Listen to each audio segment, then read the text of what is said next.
Xian, help me. Hoche leaned against the sofa, his body burning up, his skin covered in countless red rashes.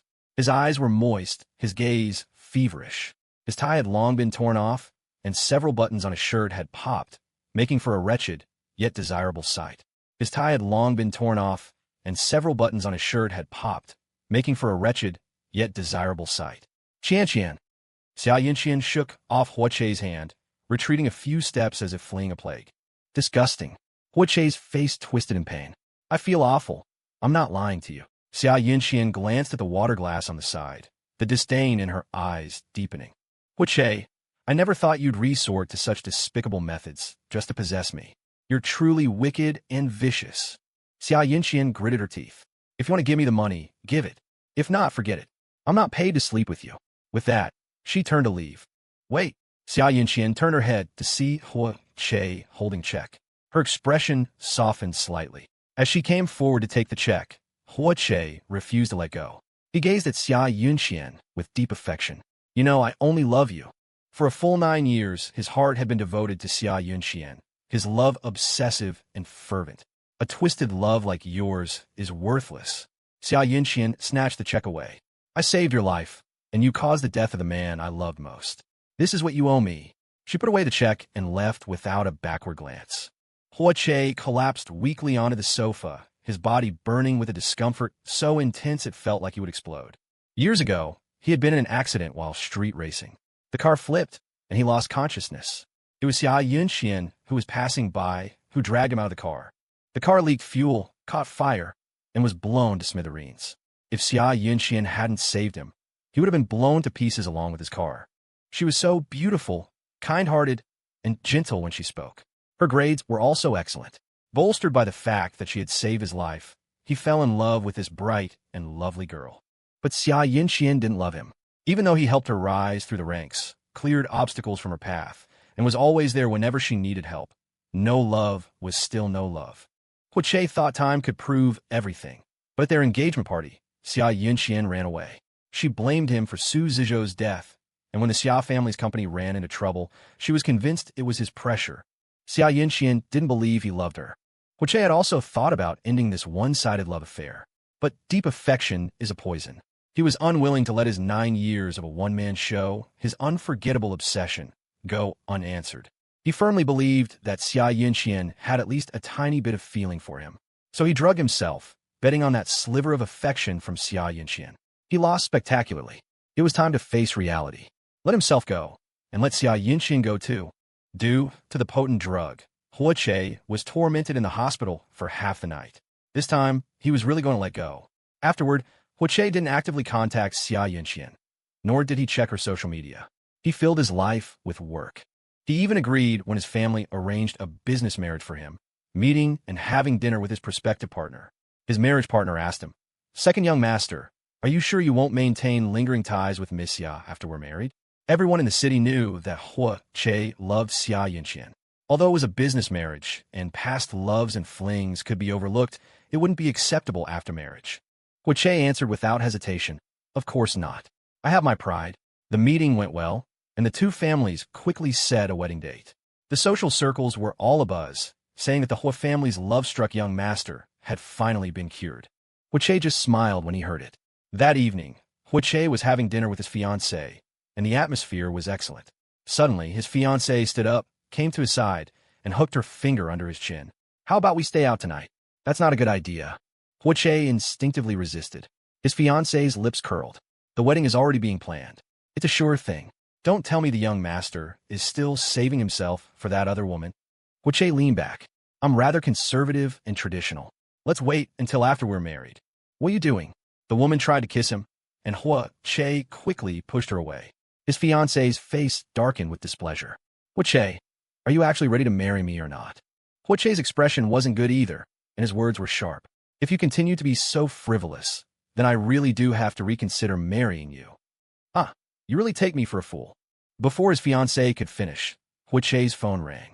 She saw the caller ID, just a single word, her. Hoche hadn't expected Xiain to contact him. He was surprised and inexplicably a little excited and expectant. As if fighting with himself, he hung up. A few seconds later, she called again. This time, Hoche chose to answer. As soon as he put the phone to his ear, he heard Xia Yunqian's miserable cries for help. "Hoche, save me. There are so many of them. I'm about to die." His body reacted faster than his mind.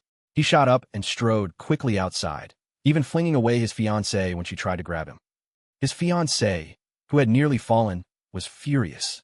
"Hoche, if you dare go to that woman, I'm calling off the engagement. Do as you please."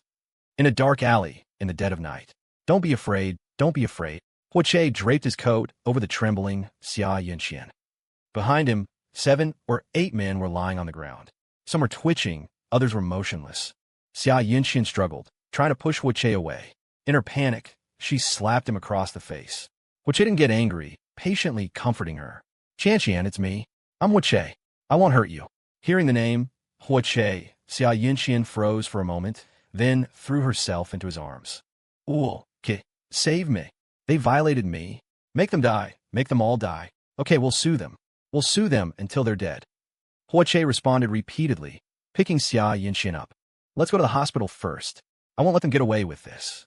At Chunha Private Hospital, watching the doctors rush in and out, Hoche's heart was in his throat. It was past 4 in the morning before Hoche finally saw Xia Yunqian. She was unconscious.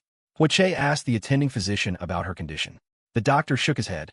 "We need a surgical plan, but her injuries are too severe. I doubt anyone in our hospital can handle her surgery. Plus, she was also fed poison." Before the doctor could finish, Hoche said, "I'll assemble a team of experts." This wasn't difficult for him. He would definitely get Xia Yunqian treated. Hoche moved quickly.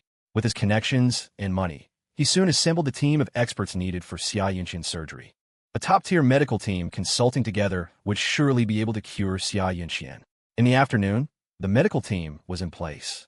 Xia Yunqian woke up, her face as pale as paper. Hoche was comforting her when suddenly, Hocheng burst in. Hocheng was Hoche's older brother and had looked down on Xia Yunqian from the very beginning. Hocheng felt that with Xia Yunqian's family background, knowledge, and upbringing, she was not a match for Hoche. In this day and age, a life-saving debt didn't require him to marry her and no one else. He just didn't know which of the Hua family's ancestors was buried in the wrong place to have produced such a love-struck psycho like Hoche. It infuriated him. Hocheng's intrusion startled Xia Yunqian. Just as Hoche was about to speak, Hocheng grabbed him by the collar and lifted him up. "P1.Reborn. A bit crazy before rebirth. After rebirth, he's sensitive, slightly insecure, and self-doubting, but will get better." Hocheng's intrusion startled Xia Yunqian. Just as Hoche was about to speak, Hocheng grabbed him by the collar and lifted him up. Xia Yunqian, reborn, hysterical and mad for love. Hocheng's intrusion startled Xia Yunqian. Just as Hoche was about to speak, Hocheng grabbed him by the collar and lifted him up. Mang Shu, dashing, a queen, never loved him to begin with. With a thud, Hoche's back hit the wall. Hocheng roared, "Hoche, what the hell do you think you're doing? You agreed to the marriage with Miss Li, you nodded your head to the wedding preparations, and now you're running back to get entangled with this woman. The Li family wants to call off the engagement. You're so high and mighty, dragging the Hua family's name through the mud. What the hell do you want?" The matter had already blown up. Just a few days ago, the social circles were saying the Hua family's young master had finally been cured of his love sickness, and the Hua and Li families were busy preparing for the wedding. How long had it been? Barely a month from the engagement to its cancellation. Hoche seemed to have gone mad, one moment on a date with Miss Li, the next, ditching her to find his first love, his white moonlight. Was he insane? Faced with Hocheng's questioning, Hoche pursed his lips and said, "Xian was in danger. If I hadn't gone, she would have died." He said it as if it were a matter of course. He just couldn't let go of Xia Yunqian. Hocheng became even more furious. Disregarding Xia Yunqian's presence in the hospital room, he said bluntly, "So what if she died? Who are you to her to help her like this? Do you even have a right? If it were up to him, it would be best if Xia Yunqian died far away." Initially, the Hua family hadn't been against accepting Xia Yunqian. They had arranged such a luxurious engagement party, but Xia Yunqian herself had failed to seize the opportunity and ran away. The Hua family had given her a chance, but she couldn't even manage to climb the social ladder properly. He really couldn't understand what was so good about this woman that had Hoche completely lost. Hoche couldn't stand hearing anyone speak ill of Xia Yunqian, not even Hocheng. Pushing Hocheng away, Hoche's face turned cold with displeasure. "This is my business. For you to speak of Xian like that is going too far, big brother. What? Do you want me to apologize to her? Huo pointed at Xian on the hospital bed. Seeing Hoche's silence, Huo gritted his teeth. What is she that you'd use so many connections and so much money to assemble a top-tier medical team in such a short time? None of your business. Huoche's patience wore thin. For now on, you don't need to worry about my affairs, big brother. Hearing this, Huo narrowed his eyes. Are you trying to cut ties with me? Why don't you go home and ask Mom and Dad what they think? He'd really grown some nerve, causing such a scene with him over a worthless woman. Huo stared straight at his brother, his gaze deep, as if he had made some momentous decision. Big brother, when you go back, just disown me from the Huo family. Huo, are you crazy? Huo's face changed drastically. What was he saying? What did he mean? Huo glanced at Xian, then turned back to Huo. I'm going to marry Xian. The words struck Huo's mind like a bolt of lightning. Huo, say that again. Who are you going to marry? He had heard bits and pieces about what happened last night. Xian had been cornered by a few drunkards and dragged into a dark alley. She was beaten and assaulted. If Huo really married Xian, the Huo family's reputation would be shattered. To show his determination, Huo walked over and gently took Xian's hand. My mind is full of her. I love her. I'm going to marry her, and no one can stop me. She was Huo. Huo shouted, stopping him, now calling him by his full name. Amidst Huo's shock, Huo just said firmly, I don't care about anything. As long as my wife is her, that's enough. Huo was so angry his head was throbbing. He pointed at Huo for a long moment before saying, You'll die because of this woman sooner or later. So be it. Huo was unconcerned. He even added, This life of mine was saved by Xian in the first place. You're incorrigible. I'm not going to bother with you anymore. Just go and mess around with her. Before Huo left in a rage, his gaze, as sharp as a knife, glared at Xian. This woman had some skills, to have Huo wrapped so tightly around her finger. That night, Huo took out a pair of rings he had prepared long ago and proposed to Xian by her bedside. Seeing the man kneeling on one knee, holding out the rings, Xian's bloodless face was grave. She shook her head. I won't marry you. Xian's voice was chilling, like the frost of a harsh winter, capable of freezing everything. Huo froze for a moment, the expression on his face stiffening.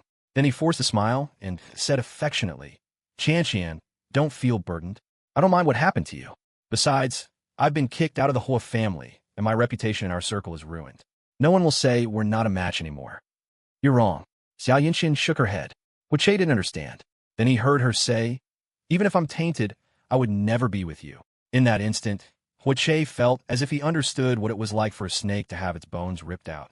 His strength drained away, his mind went blank, and he could barely hold onto the ring box. Just then, Xian's phone chimed. She picked it up and looked. A smile, both eerie and cold, suddenly appeared on her pale face. She held the phone up for Huo to see. Oh, okay, you want you did. The news on the phone screen reported a brawl the previous night, resulting in 5 minor injuries and 3 serious ones. 2 of the seriously injured had died during emergency treatment. The perpetrator had fled, and the police were currently conducting a full-scale investigation and manhunt. The location was exactly where Xian had been cornered last night. Huo didn't read the entire news article before shifting his gaze to Xian's face. A terrible idea began to grow in his mind. Xian pulled her phone back, a smirk on her lips as she whispered, Surprised? You gave me the idea. Huo couldn't utter a single word, not even why. That day you drugged yourself and wanted me to sleep with you.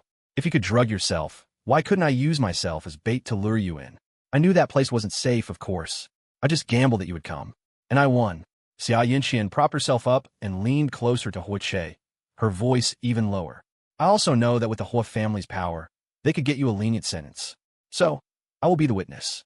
I'm going head-to-head with you, Huo family's capital. As her soft voice fell, the box in Huo's hand dropped to the floor, the rings rolling under the bed into a corner. Huo was too incredulous to speak, as if he had been suddenly struck dumb, completely losing his ability to think. His reaction, however, excited Xian, making her even more pleased. Surprised? I put myself on the line to bet on your life. With that, she dialed the police. I'm reporting. Huo didn't run. He remained silent until the police arrived and the cold handcuffs were clasped around his wrists. He didn't say another word. In front of the police, Xiain identified Hoche, specifically stating that even after his opponents were no longer able to resist, Hoche didn't stop. It was beyond self-defense, a case of excessive force. She also tearfully told the police that Hoche was a pervert who had always wanted to possess her, resorting to any means necessary, even poisoning and threatening her. Hoche was silently taken away by the police, and the whole family was notified. Huacheng arrived with a lawyer. He couldn't see Hoche. The case was serious, and family visits were not allowed. The lawyer told him that Huache's mood was very low, and he wouldn't say anything when questioned, like a mute. Huacheng's face was tense. He left the police station and went to the hospital to see Xiain. Facing Huacheng, Xiain showed no guilt. Instead, she said righteously, "It's a fact that Hoche beat someone to death.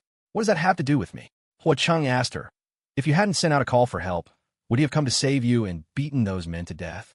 Faced with Huacheng's questioning, Xiain scoffed, "I did call for help, but I didn't tell him to beat them to death.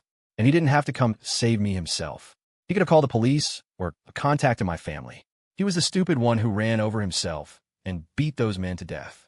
First young master Hua, is this how the wealthy Hua family got its fortune? By being so unreasonable? On what grounds do you think this is my problem? I wasn't the one who killed them. Xiain stared at Huacheng, saying word by word, "This is all Huache's fault. He's a killer, and not just of those two this time." Huacheng pointed at Xiain. "Xiain, you just need to remember one thing. If anything really happens to Hoche, you won't be having a good time either." "Is that so?" Xiain picked up her phone to call the police. "Come quick, save me. The first young master of the Hua family is threatening me here." "Xiain, you've got guts." Huacheng laughed in anger, unable to continue the conversation, and turned to leave. From behind him came Xiain's proud voice. "First young master Hua, this time I'm going head-to-head with the establishment.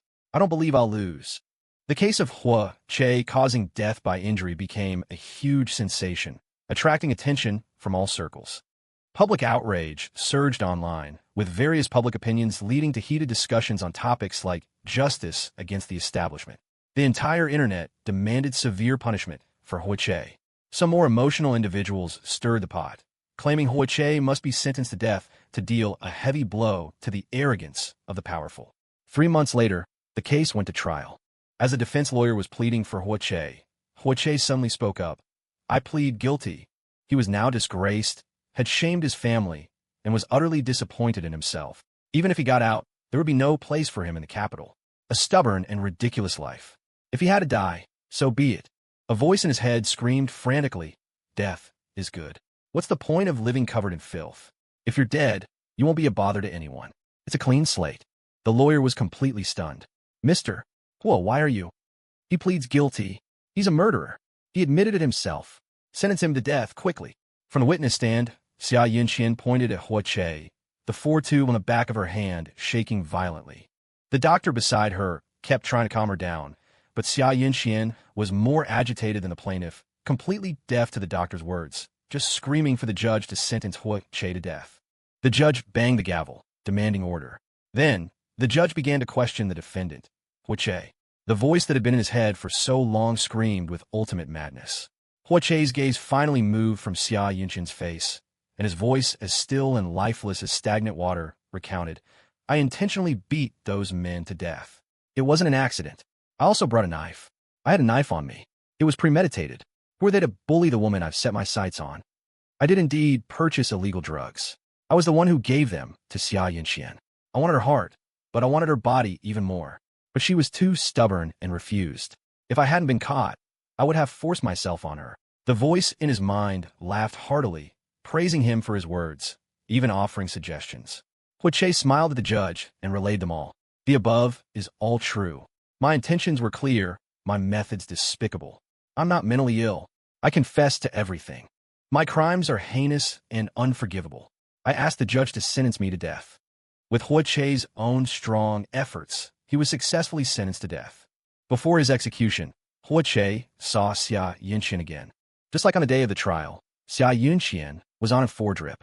For 3 months, Xiain had been receiving treatment.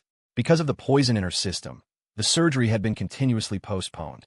Tormented by her injuries, the once beautiful woman, like a white orchid, was now skin and bones, her face sallow.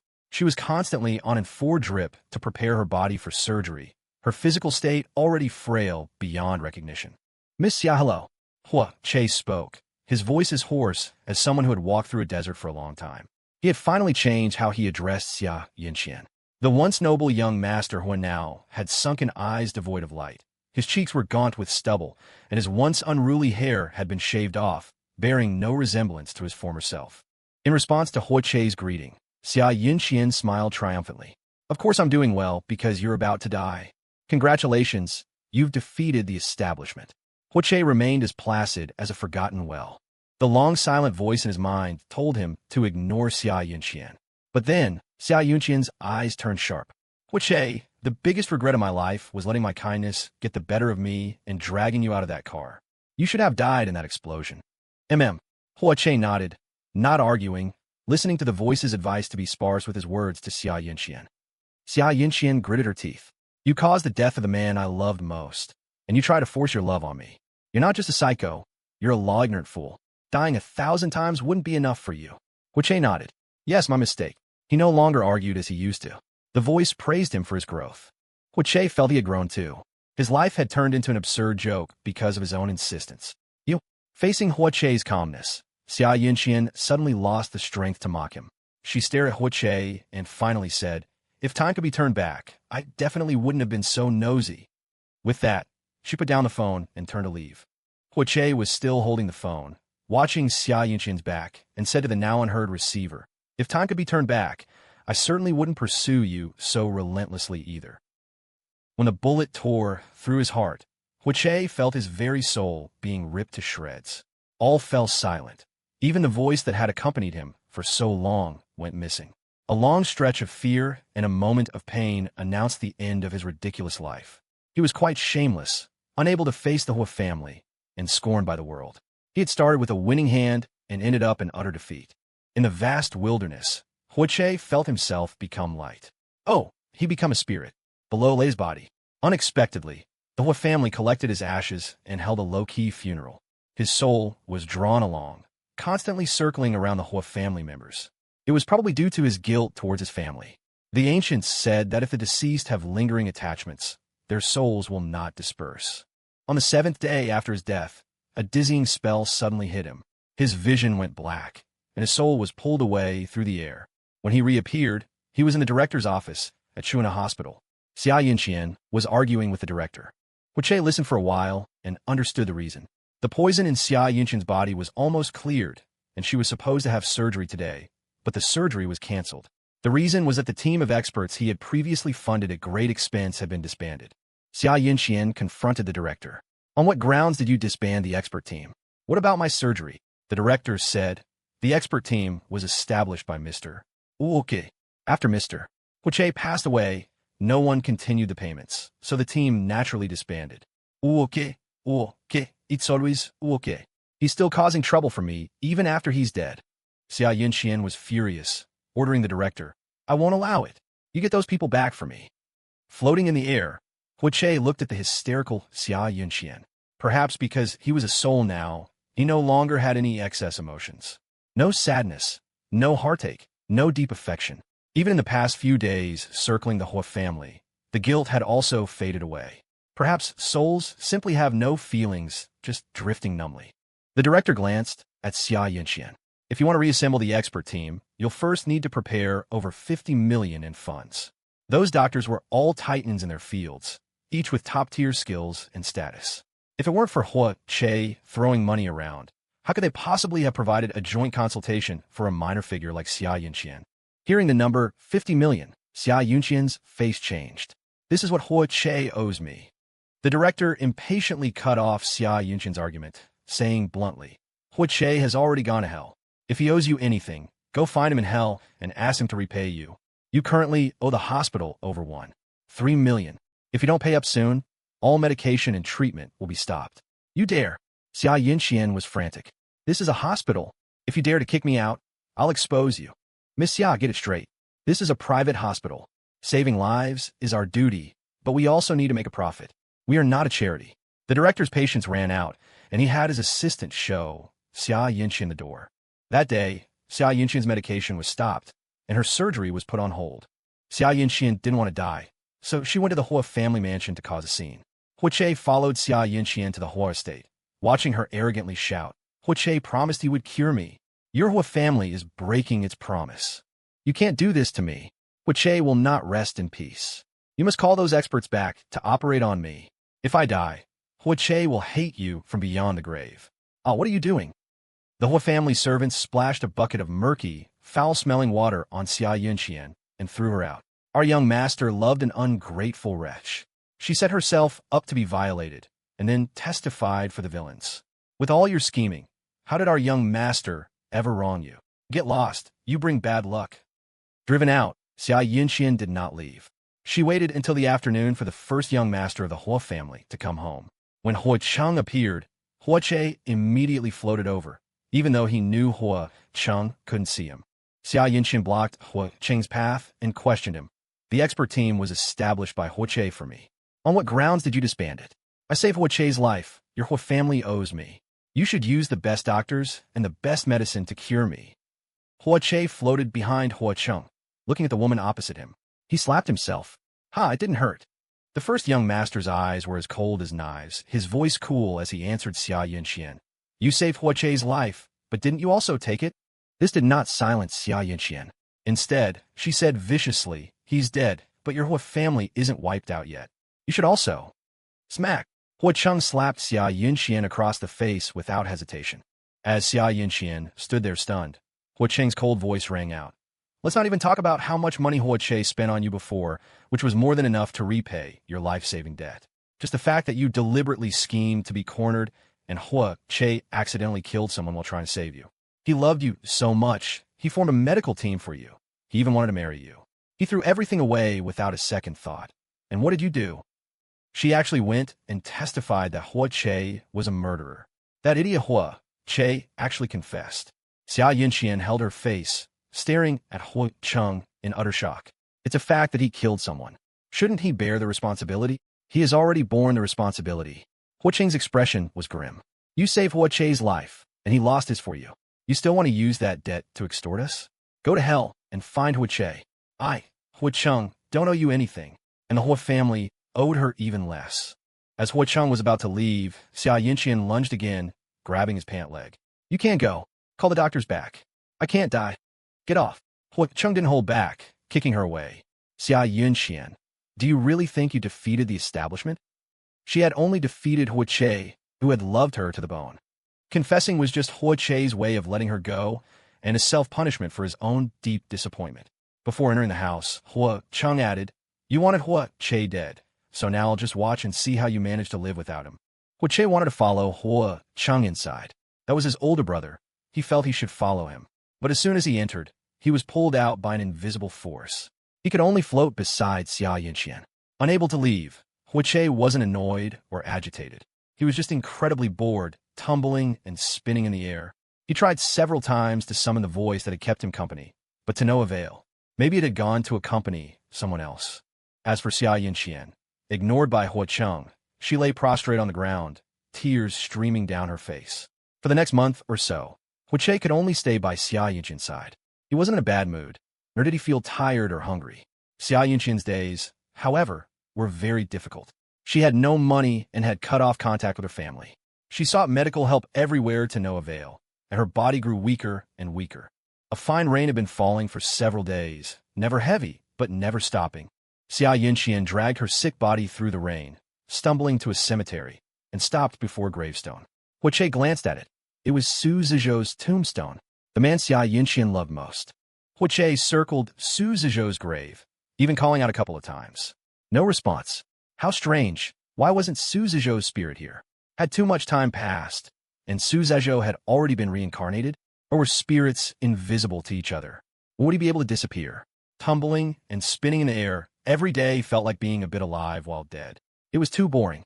Xiain leaned against the cold tombstone, letting the increasingly heavy rain soak her completely.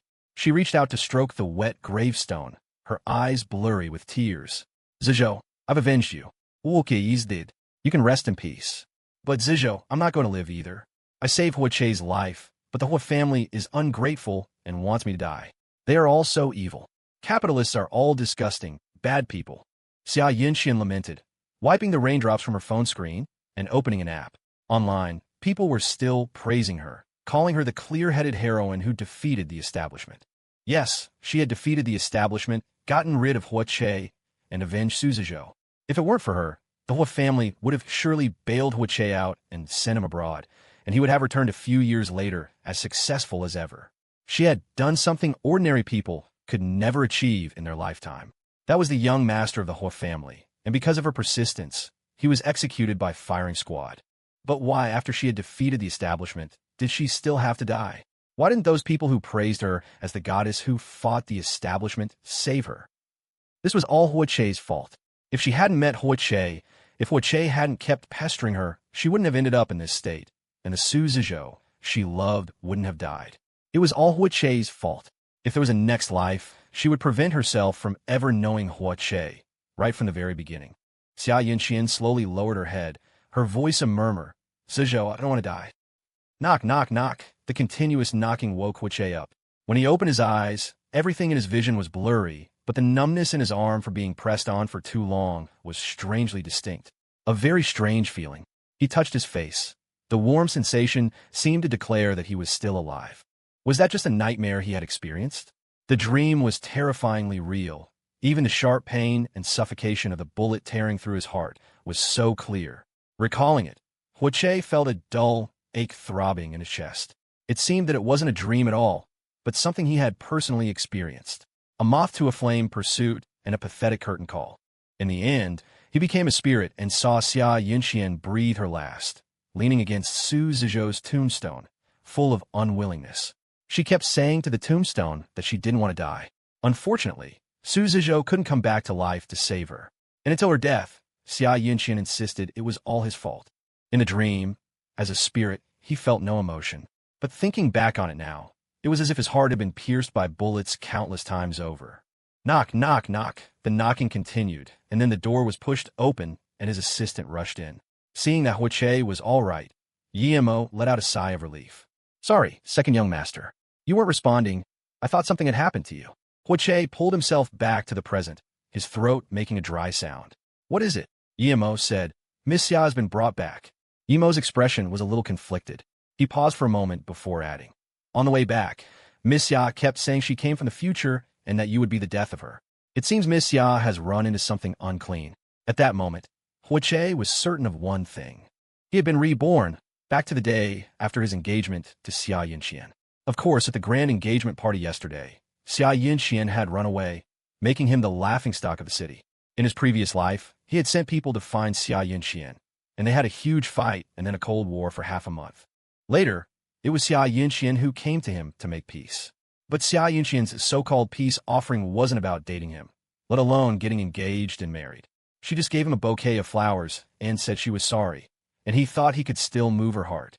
In his past life, Xiain always said he forced his love on her, but in that life, he had respected and cherished her in every way.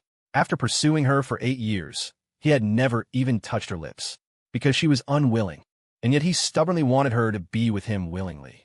Thinking about it now, he really was absurdly crazy. However, based on what Yemo said, could it be that Xiain had also been reborn? Hoche, you psycho, get out here. The living room was in a mess. Xiain had smashed a huge antique vase. Hoche came into the hall, still wearing the suit from yesterday's engagement. It was wrinkled after a night's wear. Seeing Hoche, Xiain grabbed a shard of the vase from the floor and held it to her neck. Hoche, if you force me again, I'll die right here in front of you. Hoche stopped in his tracks, his gaze falling on Xiain's face. He didn't speak for a long time. Xiain recounted all the ways Hoche had harmed her in their previous life. She said all her pain and sorrow in that life came from him. She said she regretted her initial kindness in saving him. She said that the 8 years she knew him were a huge disaster for her. The woman before him overlapped with the hysterical figure he had seen as a spirit. Hoche sighed. I'm sorry. His words made Xiain a little stunned. What did you say? I'm very sorry for causing you so much trouble. Hoche took out a check and handed it to her. What are you doing now? Xiain thought Hoche was throwing money at her to make her stay by his side. This was Hoche's standard operating procedure. He always thought money could buy anything, including a woman's heart. Compensation for you. From now on, our debts are cleared, and we'll no longer have any contact. Hearing this, Xiain froze. She quickly came to her senses, put down the shard, and took the check. You'd better keep your word. Hoche raised his hand. Yimo immediately stepped forward and handed a document to Xiain. Sign this, and you can leave. What's this now? A severance agreement, Hoche said. Xiain scoffed. What's the point of signing this? Hoche said, word by word, to prevent you from trying to extort me in the future using the life-saving debt. Hoche, you're disgusting. Xiain was filled with contempt as she picked up the pen and opened the document.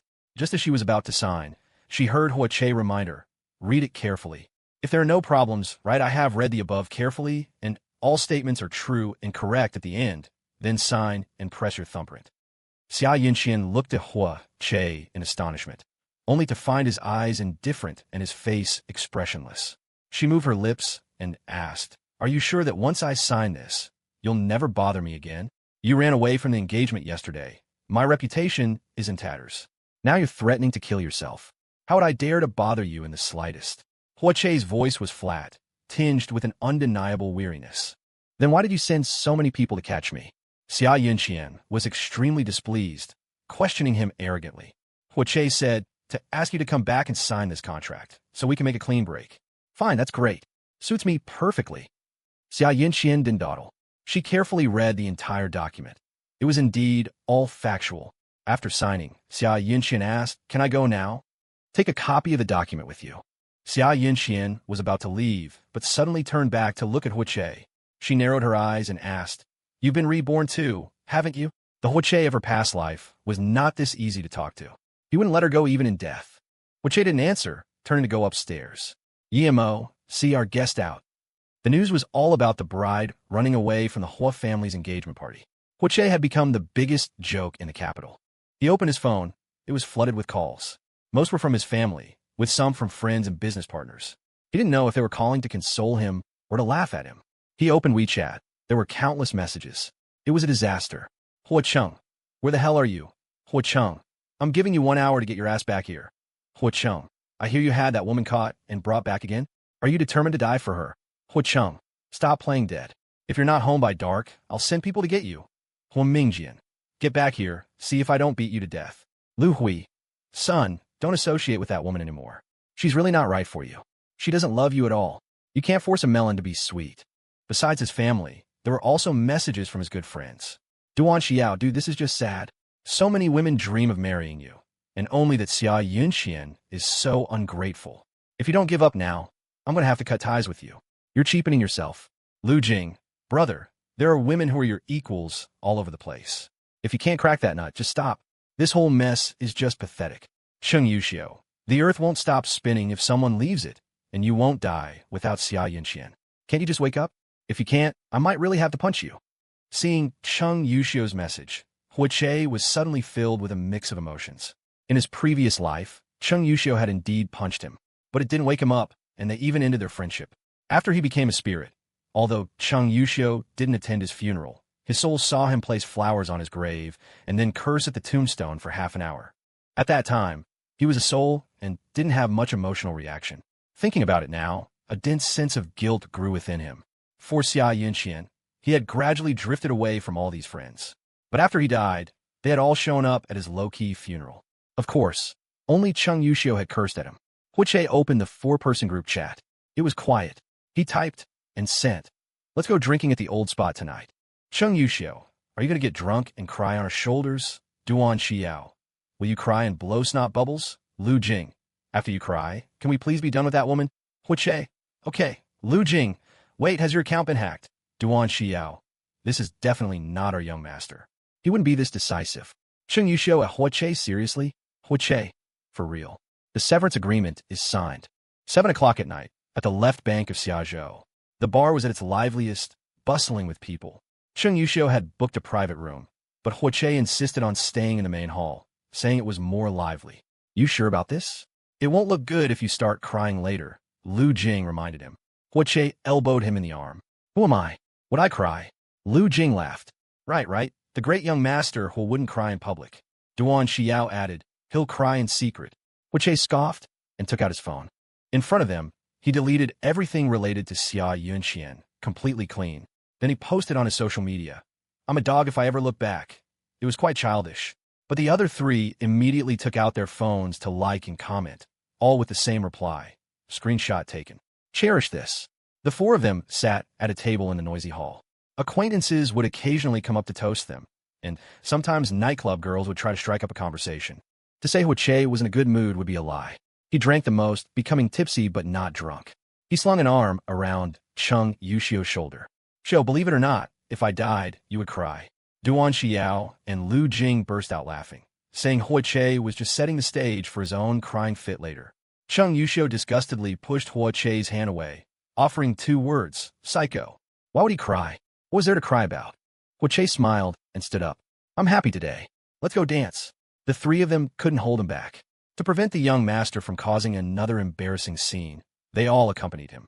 The music was deafening, and they swayed rhythmically with the beat in the crowd. Freedom, vitality, the taste of being alive. For someone who had died, being alive was truly wonderful. This was the first time Hoche had let himself go and enjoyed himself so recklessly. After dancing for a while, the 4 of them left the dance floor. As they passed the edge, the thundering sound of the drums beat against their ears, as if trying to burst their eardrums. Hoche turned his head to look at the person playing the drums. It was a woman. She wore a shirt and trousers, her hair in a ponytail, a professional look. But she had tied up the hem of her shirt, revealing a small sliver of her slender waist. The drumsticks danced in her hands, and the wide, sweeping motions of her striking the drums caused the tied-up shirt to ride up, revealing more of her tight, fair-skinned waist. In a place like this, it was an extremely provocative sight. Hoche was pulled away by Cheng Yuxio and returned to their table. As soon as he sat down, he looked over again. The drumsticks flew and spun, the beat dense and passionate. She seemed to have a lot of strength. Every time the drumstick hit a drum or a cymbal, her ponytail would swing and fly up with the motion. The drumming was full of passion, and she herself was dashing and heroic. "Hey, come back to us."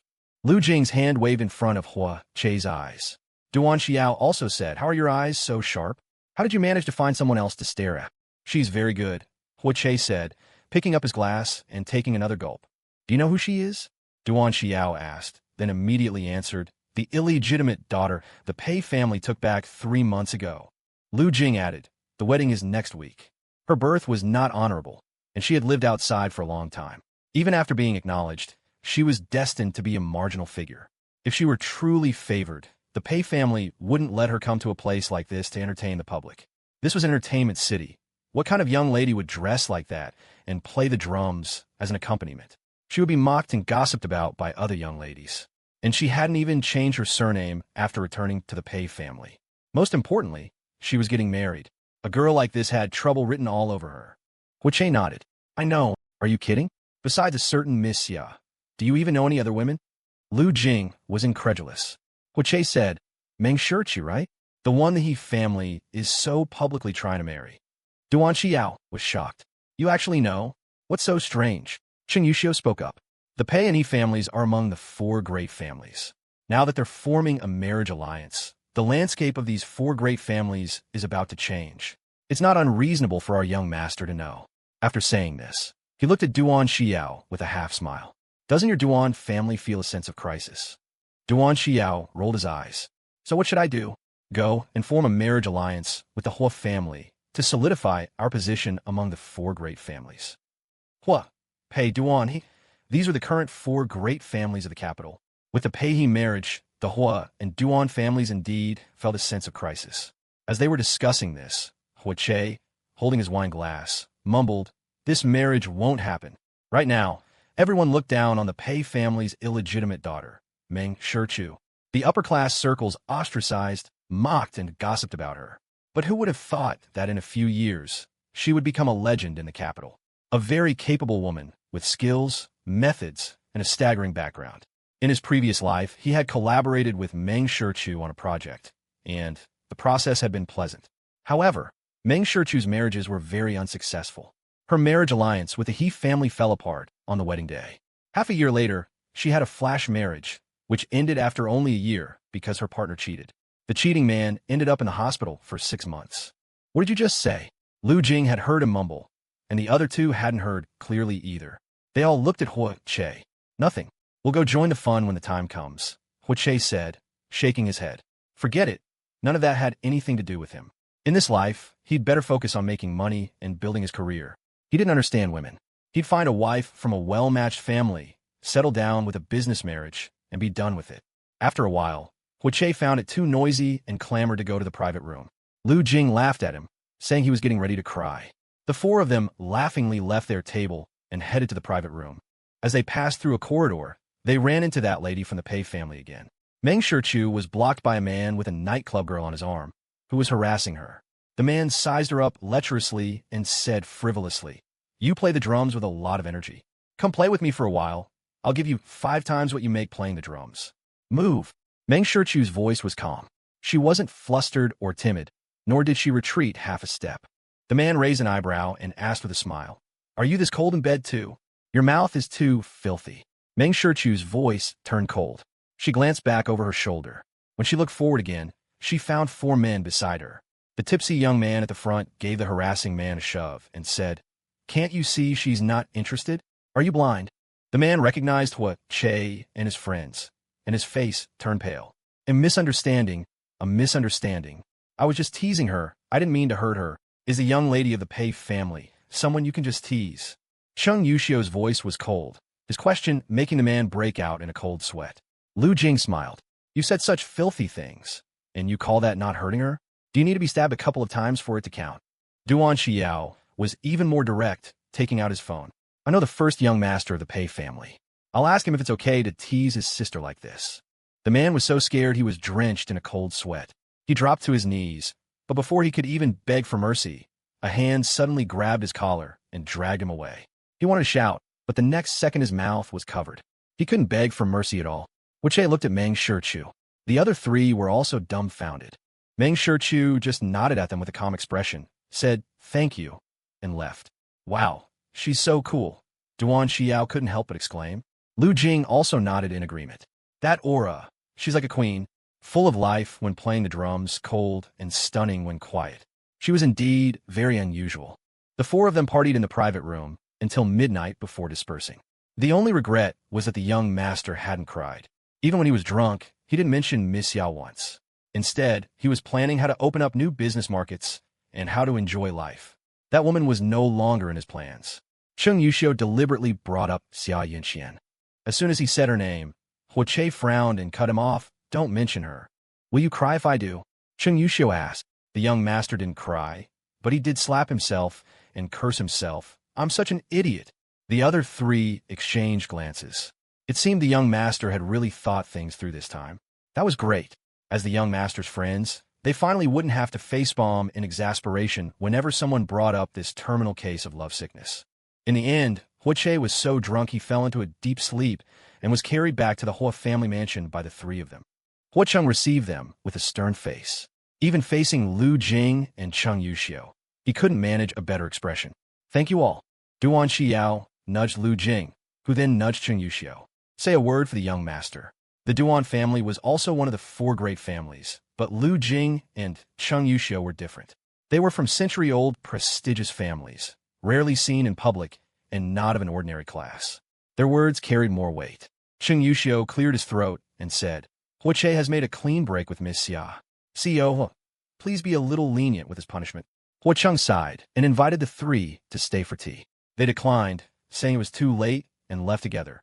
Hoche was not punished, because after waking up from his drunken stupor and taking a shower, he went to kneel in the ancestral hall on his own. Seeing his good attitude of admitting his mistake, and his oath before the ancestral tablets that he would never again get entangled with Xiain, he also expressed his willingness to follow the family's arrangements. From now on, whoever the family wanted him to marry, he would marry. He would prioritize the whole family's honor and future. His sincerity was so palpable that the whip his father had raised was lowered. Huocheng pulled him up. "Remember what you said today." "I will." Immediately after, Hoche threw himself into his work. He had started a tech company in college, which was currently developing well. He was also the vice president of the whole family's Rongchen group. It was easy for him to keep himself busy. After observing him for a few days and seeing that he truly had no further contact with Xiain, Huocheng was finally relieved. On this day, Hoche came to Rongchen group for a meeting. When it was over, Huocheng called him to stay. Next Monday, you will attend the wedding of the Pei and He families. Okay, Hoche agreed. After years of rebellion, the person had suddenly become so obedient. Huo was a bit unaccustomed to it. He patted Hoche's shoulder. If your company needs any help, just let me know. Got it, big brother.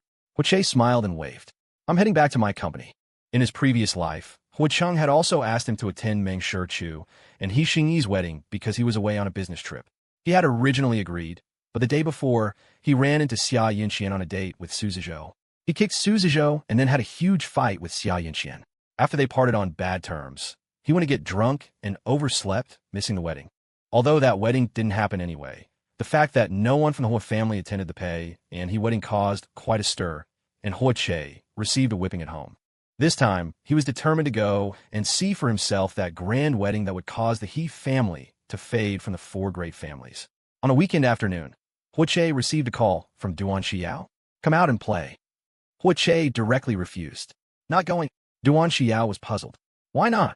Hoche, I'll run into people I don't want to see. The other end was silent for a few seconds. And you say you're not paying attention to her. You even know where she's on the weekends.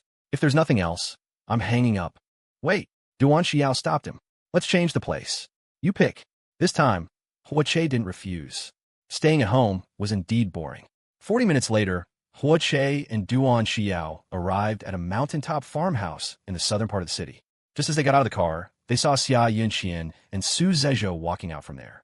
The two were arm in arm, a handsome man and a beautiful woman, looking quite well matched. Hoche face-bombed. He had forgotten that Xiain had also been reborn. Xiain wanted to see him least of all and would avoid the places where they had met on dates in their previous life. But they still ended up meeting. Duan Xiao tisket a few times. Did you come here specifically to run into someone? Please shut up. Hoche was utterly speechless, hesitating whether to go down the mountain and change locations. Over there, Xiain had also spotted Hoche, and her face immediately showed displeasure. She strode over angrily and immediately questioned him. We've already drawn a line. Hoche, what do you want? Following me here. Hoche, are you still having people follow me? Do you want to hit Zizhou again? Without giving Hoche a chance to speak, Xiain continued in a sharp voice. Hoche, I'm telling you, if you touch a single hair on Zizhou's head, I won't let you off. As if afraid Hoche wouldn't believe her, she deliberately added, You know I'm capable of it. Initially, Hoche had wanted to politely explain, but Xiain's threat changed his mind. Of course he knew Xiain was capable of even worse things. She had done very well in their previous life. Hoche thought to himself, he must have been crazy enough to have turned that gentle and graceful woman from their first meeting into a hysterical one. He was indeed at fault and guilty. It was a pity he wasn't reborn earlier. He would definitely not have forced Xiain to get engaged to him. I'll go take a look. You guys chat. Duan Xiao knew Hoche's habits all too well and didn't believe he could really let go of Xiain. So he planned to step aside to give them space. Suddenly, an arm hooked around his shoulder. Hoche slung his arm around him. I'll go take a look too. Ignoring her was the best explanation. As they brushed past Xiain, Duan Xiao was shocked. He mouthed silently. Playing hard to get? Hoche smiled and asked him, What's a way to completely cut off the past and stop others from misunderstanding?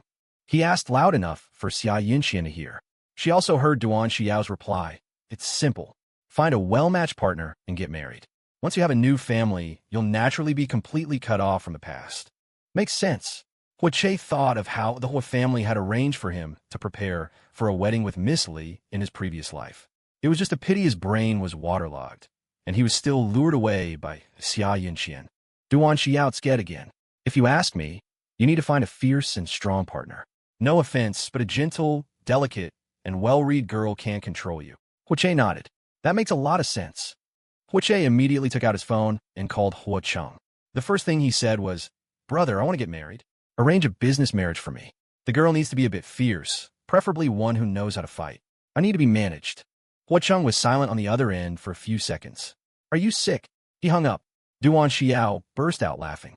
Behind them, Xiain was still standing in the same spot, the two men's conversation falling on her ears. She just found it ridiculous. She never believed a dog could change its habit of eating shit, so she didn't believe Hoche would really let her go. In their last life, she was the one who caused his death. Xiain felt that if Hoche wasn't pathologically obsessed with possessing her, he would definitely find ways to retaliate against her. His current attitude was probably just to make her lower her guard.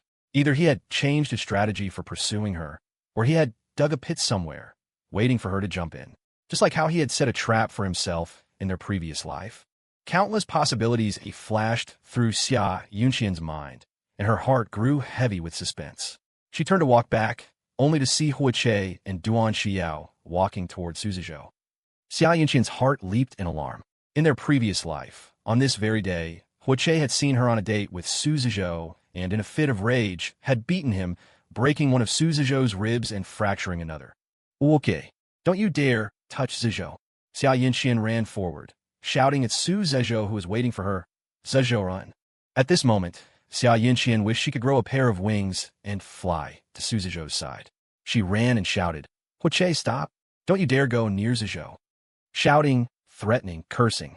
Finally, she reached Suzhou before Hoche did, spreading her arms to shield him. Due to her intense running, Xiain's cheeks were flushed, but her eyes held a fierce glint.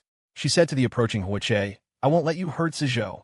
The next second, Hoche drew near, and with his arm slung around Duan Xiao's shoulders, they walked past, laughing and talking. Even after they had walked far away, Xiain was still standing there with her arms spread, her mind in a bit of a daze. A hand landed on her shoulder. Xiain jumped in fright, turning to see it was Suzhou, and finally breathed a sigh of relief. Xian, what's wrong with you? Suzhou asked with concern. Young Master Ho was just passing by. This was the only way out of the parking lot. These past few days, Xiain had been acting very strangely. Today, they weren't originally supposed to come here, but Xiain had insisted on changing the location, saying they would run into Hoche and that he would get his ribs broken by him. They changed the location, but still ran into Hoche. A few days ago, it was even more absurd. Xiain said she had already died once and was reborn. She even said that he would be killed by Hoche. He didn't really believe it. He thought Xiain had either encountered something unclean or had been driven to a mental breakdown by Hoche's constant harassment. But there was nothing he could do. The young master of the Hoche family was of such a noble status. If it weren't for Hoche's affection for Xiain, he probably would never have gotten close to Hoche in his entire life. It was precisely because Xiain had saved Hoche's life, coupled with Hoche's deep love for her, that Xiain was able to get more resources, and that the Xia family and his Su family had had the opportunity to rise in the past 2 years. But now, it seemed that Hoche no longer liked Xiain. This also meant that the possibility of Xiain relying on Hoche for resources in the future would be greatly reduced, perhaps even to zero. Suzhou's expression darkened. He saw that Xiain's expression was also dazed, so he said, Xian, did you misunderstand? Young Master Ho didn't mean to hit me. In fact, he didn't even give her a glance. In the past, Hoche would have definitely gotten angry first, then tried to explain and please Xiain. Ignoring her was a clearer message than any words of giving up. Or, not only would Hoche not provide resources, but he might also take back the ones he had given.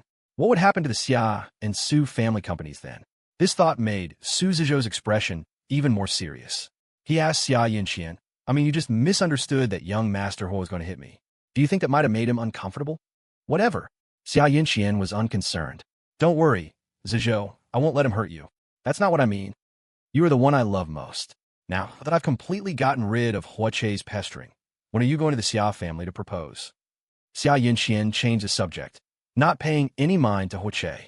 In their last life, Hoche had caused her so much harm, and she had made him pay the price for all of it. If Hoche was smart, he should stay far away from her in this life. If he was reborn and still hadn't learned his lesson, she had plenty of ways to make him pay the price again. At worst, she would just go head-to-head with the establishment again. Suzhou sighed and said, You haven't graduated yet. Let's wait a bit longer. I've already been booked by a film crew.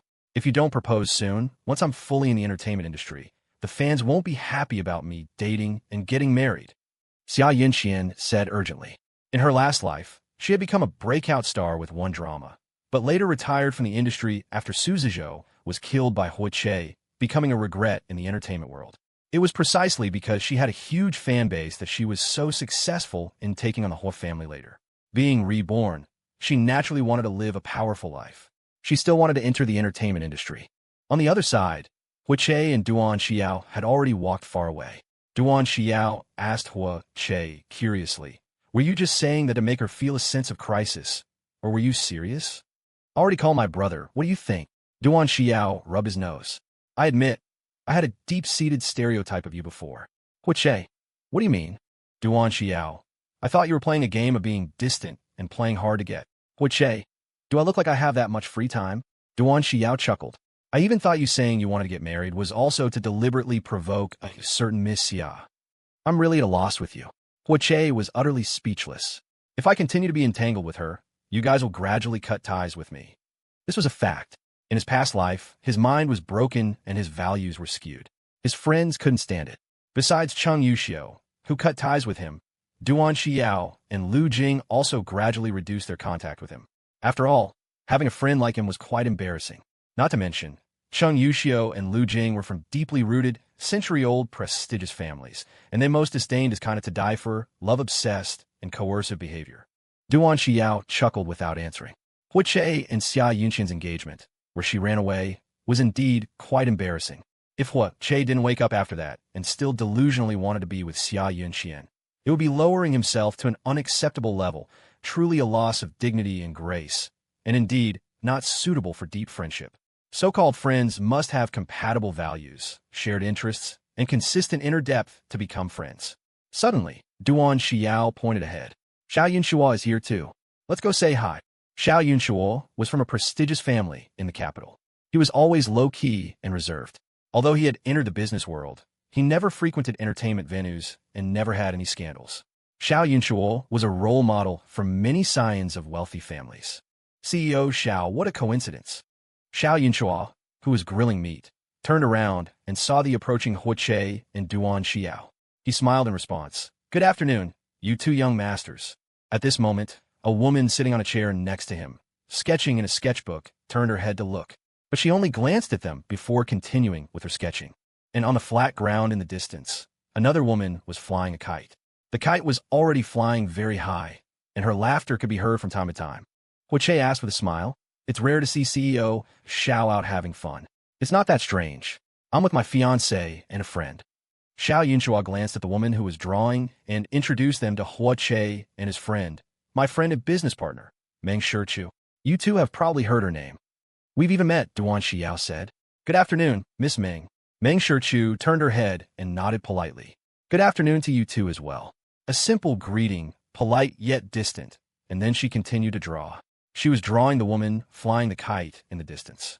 The lines, sometimes thick, sometimes thin, swirled back and forth, sometimes dark, sometimes light, giving it the feel of an ink wash painting. "That's just her personality.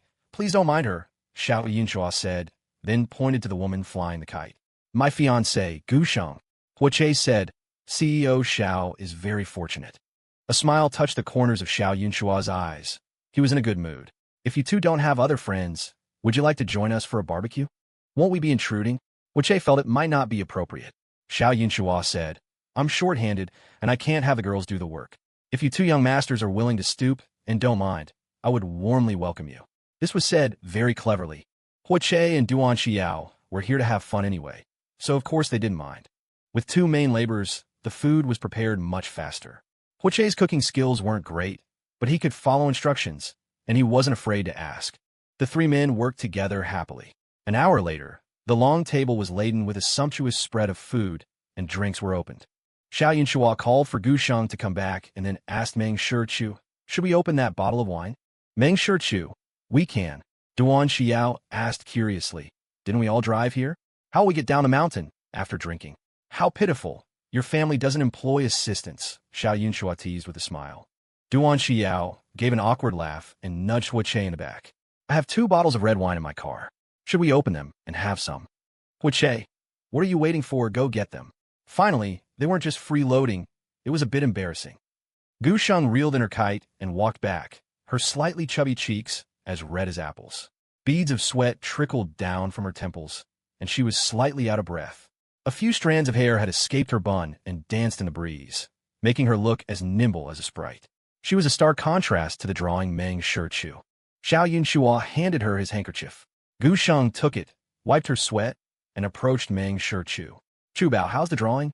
Mang Shu put down her colored pencils and handed the sketchbook to Gu Sheng for her to see for herself.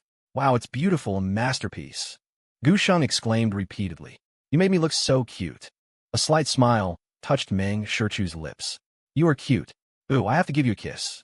Gu Sheng planted a kiss on Mang Shu's cheek without warning. Mang Shu didn't even try to dodge. She was helpless. Your fiancé will kill me. He won't. Gu Sheng turned and showed the sketchbook to Xiain. Look, Chu Bao drew you so handsome too. It is very well drawn. Xiain nodded after looking at it. It was almost a perfect likeness. The sketch had a solemn charm, and her strokes were particularly skilled, showing her deep foundation. Mang Shu packed up her drawing tools, stood up, and said to Gu Sheng, the sketchbook is a gift for you. But this is a brand new sketchbook you just used today. Mang Shu, it has your fiancé in it. Xiain. Thank you, Shu. This sketchbook looks very expensive. Mang Shu, it's because it's expensive that I can give it as a gift. At that moment, Duan Xiao returned with the wine. After greeting Gu Sheng, he opened both bottles of red wine. The group sat down, eating and drinking, and gradually started chatting. Xiain was elegant and talkative. Gu Sheng was lively, and Hoche and Duan Xiao, as people who moved in business circles, were naturally not sure of topics. Only Mang Shu spoke less. She ate quietly, not picky, occasionally chiming in with a sentence, as if she had something on her mind. She drank quite a lot of wine. Duan Xiao suddenly looked at Mang Shu. Miss Mang is getting married tomorrow. Why don't you look very happy? Mang Shu's lips curled. Tomorrow's business can be celebrated tomorrow. Gu Sheng leaned closer to Mang Shu. Chu Bao, other people are swamped with things to do before their wedding. How come you don't seem to feel anything? Logically, Mang Shu should have been very busy today, but she didn't seem to have the joy of an impending marriage, neither excited nor thrilled. Mang Shu shrugged. I'll just change my clothes and put on some makeup when the time comes. There's nothing else to do. I'm so envious of your calmness. I want to be like you. Don't. Mang Shu shook her head. I'm a very boring person. I think you're interesting. Smart, wise, composed, and graceful. You wouldn't bat an eye if the sky fell. If I were a man, I would definitely marry you. Just as Gu Sheng finished speaking, Xiain beside her gave a fake cough. Mang Shu smiled. Maybe in the next life, you could be a man and marry me. Okay. The atmosphere was relaxed and cheerful. Duan Xiao leaned closer to Hoche and whispered, this Miss Meng can really hold her liquor. Hoche, don't gossip about others. Duan Xiao, this isn't gossip, just surprise. Mang Shu had sharp ears and heard something. She looked over. You two might as well speak up, it's fine. No, we weren't saying anything bad about you, Duan Xiao quickly explained. Mang Shu raised her glass. Thank you both for your help last time. Her tone and attitude were very formal. Duan Xiao raised his glass. You're too kind, Miss Meng. You would have been able to handle it, even if we hadn't helped. Hoche also said, Miss Meng's drumming is excellent. Dashing and heroic, very cool. I thought young Master Ho would say it was vulgar and improper, Mang Shu said with a smile, draining her glass of red wine. The setting sun dyed the horizon crimson, as if a sea of fire was burning. The group cleaned up the site, returned the tools to the farmhouse owner, settled the bill, and headed to the parking lot. They bid each other farewell, all wishing Mang Shu a happy wedding tomorrow. Only Hoche didn't offer his congratulations. Mang Shu took the initiative to ask, Young Master Hua, why don't you wish me a happy wedding? The other three were shocked, and all looked at Mang Shu. Although they had only just met, Duan Xiao didn't think Mang Shu was the type to joke around easily, especially when she initiated herself. Hoche also hadn't expected Mang Shu to ask this, but he wasn't stumped. Everyone else has wished Miss Meng a happy wedding, so I'll wish you a soaring career and a kick-ass life. Hearing this blessing, the smile on Mang Shu's face spread, and she seemed to be bathed in a gentle glow. She replied, I'll take those auspicious words, Sewa. They each got into their own cars. Hoche and Duan Xiao were in the same car, both in the back seat, and were the first to leave. Just as they entered the road down the mountain, Duan Xiao said to Hoche, that Miss Xia and that Mr. Su have stopped Mang Shu's car. What do they want? Probably to talk about business. Hoche replied nonchalantly, his eyes half closed. In his previous life, Mang Shu did have a brief business dealing with Suzhou. Duan Xiao pressed his face against the car window to watch, but soon they were out of sight. Huacheng said that Xia. Hoche cut him off. Big brother, can you please stop bringing her up? Rebirth was a gift from heaven. He would live this life well. As for Xiain, if he said they would have no more contact, then they wouldn't. He had no thoughts of revenge, nor would he retaliate against Xiain. After all, she had saved his life. Moreover, he was the main reason for his tragic end in his previous life. The current situation was quite good. He wasn't entangled with Xiain. The debt of life-saving was settled. Su Zizhou was alive, and Xiain hadn't become hysterical and retired from her career because of Su Zizhou's death. He was at the starting point before the situation deteriorated. None of the harm had happened yet, so he had no reason to retaliate or blame anyone. Cutting his losses in time was a happy outcome for everyone. In the evening, Hoche dealt with some work matters. It was nearly 11 when he lay down in bed. He picked up his phone and saw a few missed calls, all from unknown numbers. There were also text messages from the caller. Hoche, you actually blocked my number. Did you say something to Miss Meng? Why wouldn't she even listen to what Zizhou had to say before leaving? I saw you sitting with him this afternoon. If you want revenge, come for me. Why are you targeting Zizhou? He didn't do anything to you. Answer my call. Reply my message. Hoche, I never thought you were such a petty person. You should have been blown up in that car. Don't forget that I saved your life. Answer my call. The last message had just been sent, and the phone rang again the next second. Hoche directly hung up and replied with a message. TD, abbreviation for Ding, unsubscribe. He blocked the number. The phone notified him of a blocked call, and a few seconds later, a blocked text message. Hoche ignored it, put down his phone, and prepared to sleep. Just as he turned off the light and closed his eyes, his phone started ringing crazily again. A new unknown number. Hoche answered. An angry woman's voice came through. Okay, you. He hung up, blocked the number, and set his phone to not receive any calls or messages from unsaved numbers. The world was quiet, and Hoche finally fell asleep. That night, Hoche was trapped in a dream. He dreamt that he had returned to the time in his previous life when he was dating Miss Li. During a date, he once again received a call for help from Xiain. It was strange. In the dream, he clearly knew he had experienced this before, and he knew what the outcome would be. He even kept warning himself not to go to Xiain. But his body seemed to be out of his mind's control, and he still went to Xiain. The outcome was, naturally, a foregone conclusion. He died again. Mang Shu and Xian's wedding was held at the Diamond Supreme Hotel. When Hoche arrived, the venue was already bustling. As soon as he entered, people came up to chat with him. It took a while before Hoche found Duan Xiao. It's so lively. Do you think my wedding will have this many people?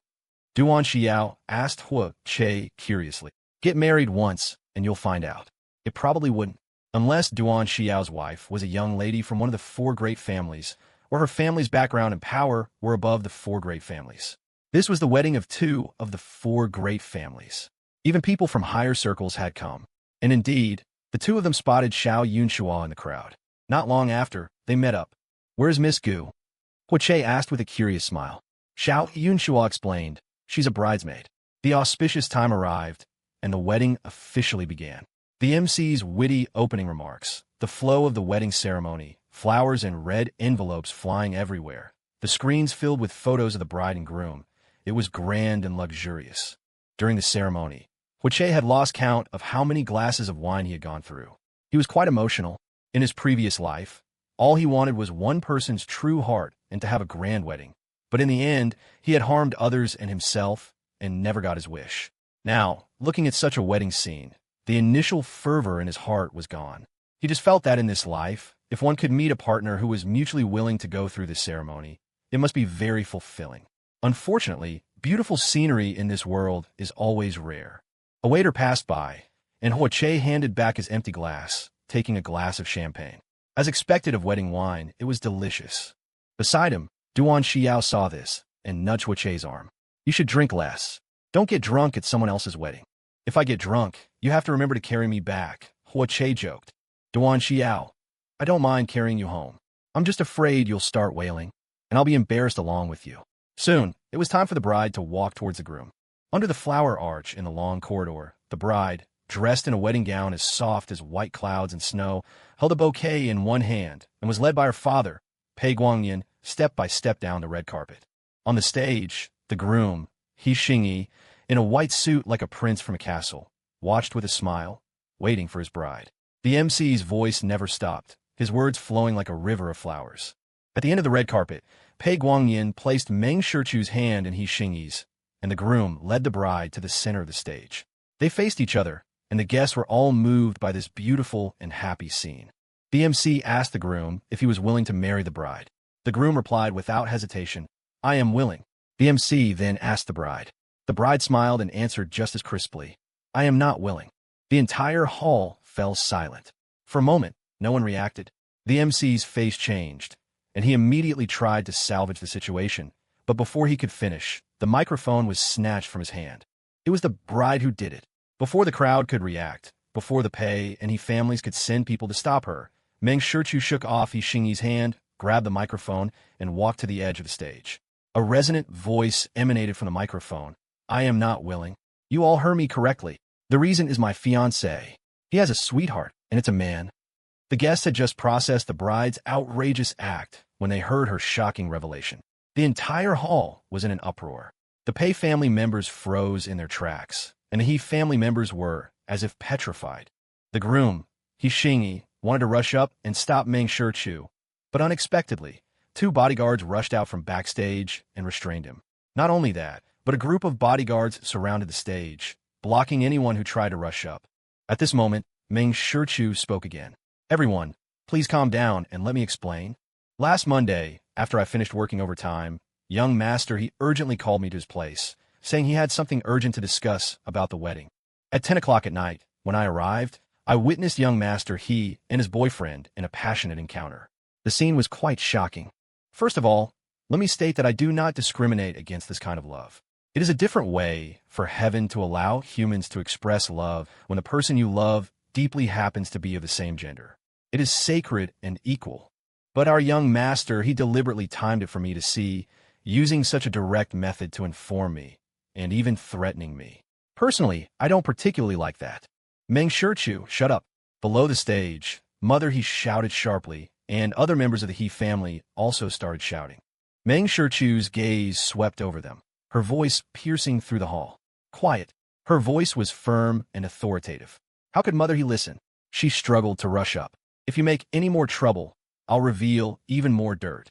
A calm threat, followed by a mention, the one surnamed Su in Huading, Miss Zhao in Lianqing. Hearing this, the faces of Mother he and Father he instantly cracked. Mang Shu said, "Be quiet. I'm only talking about Xingyi." Then, Mang Shu continued her story. "Young master, he told me that the wedding must go on. I would be his wife in name, but his body, his heart, his love would only belong to his boyfriend.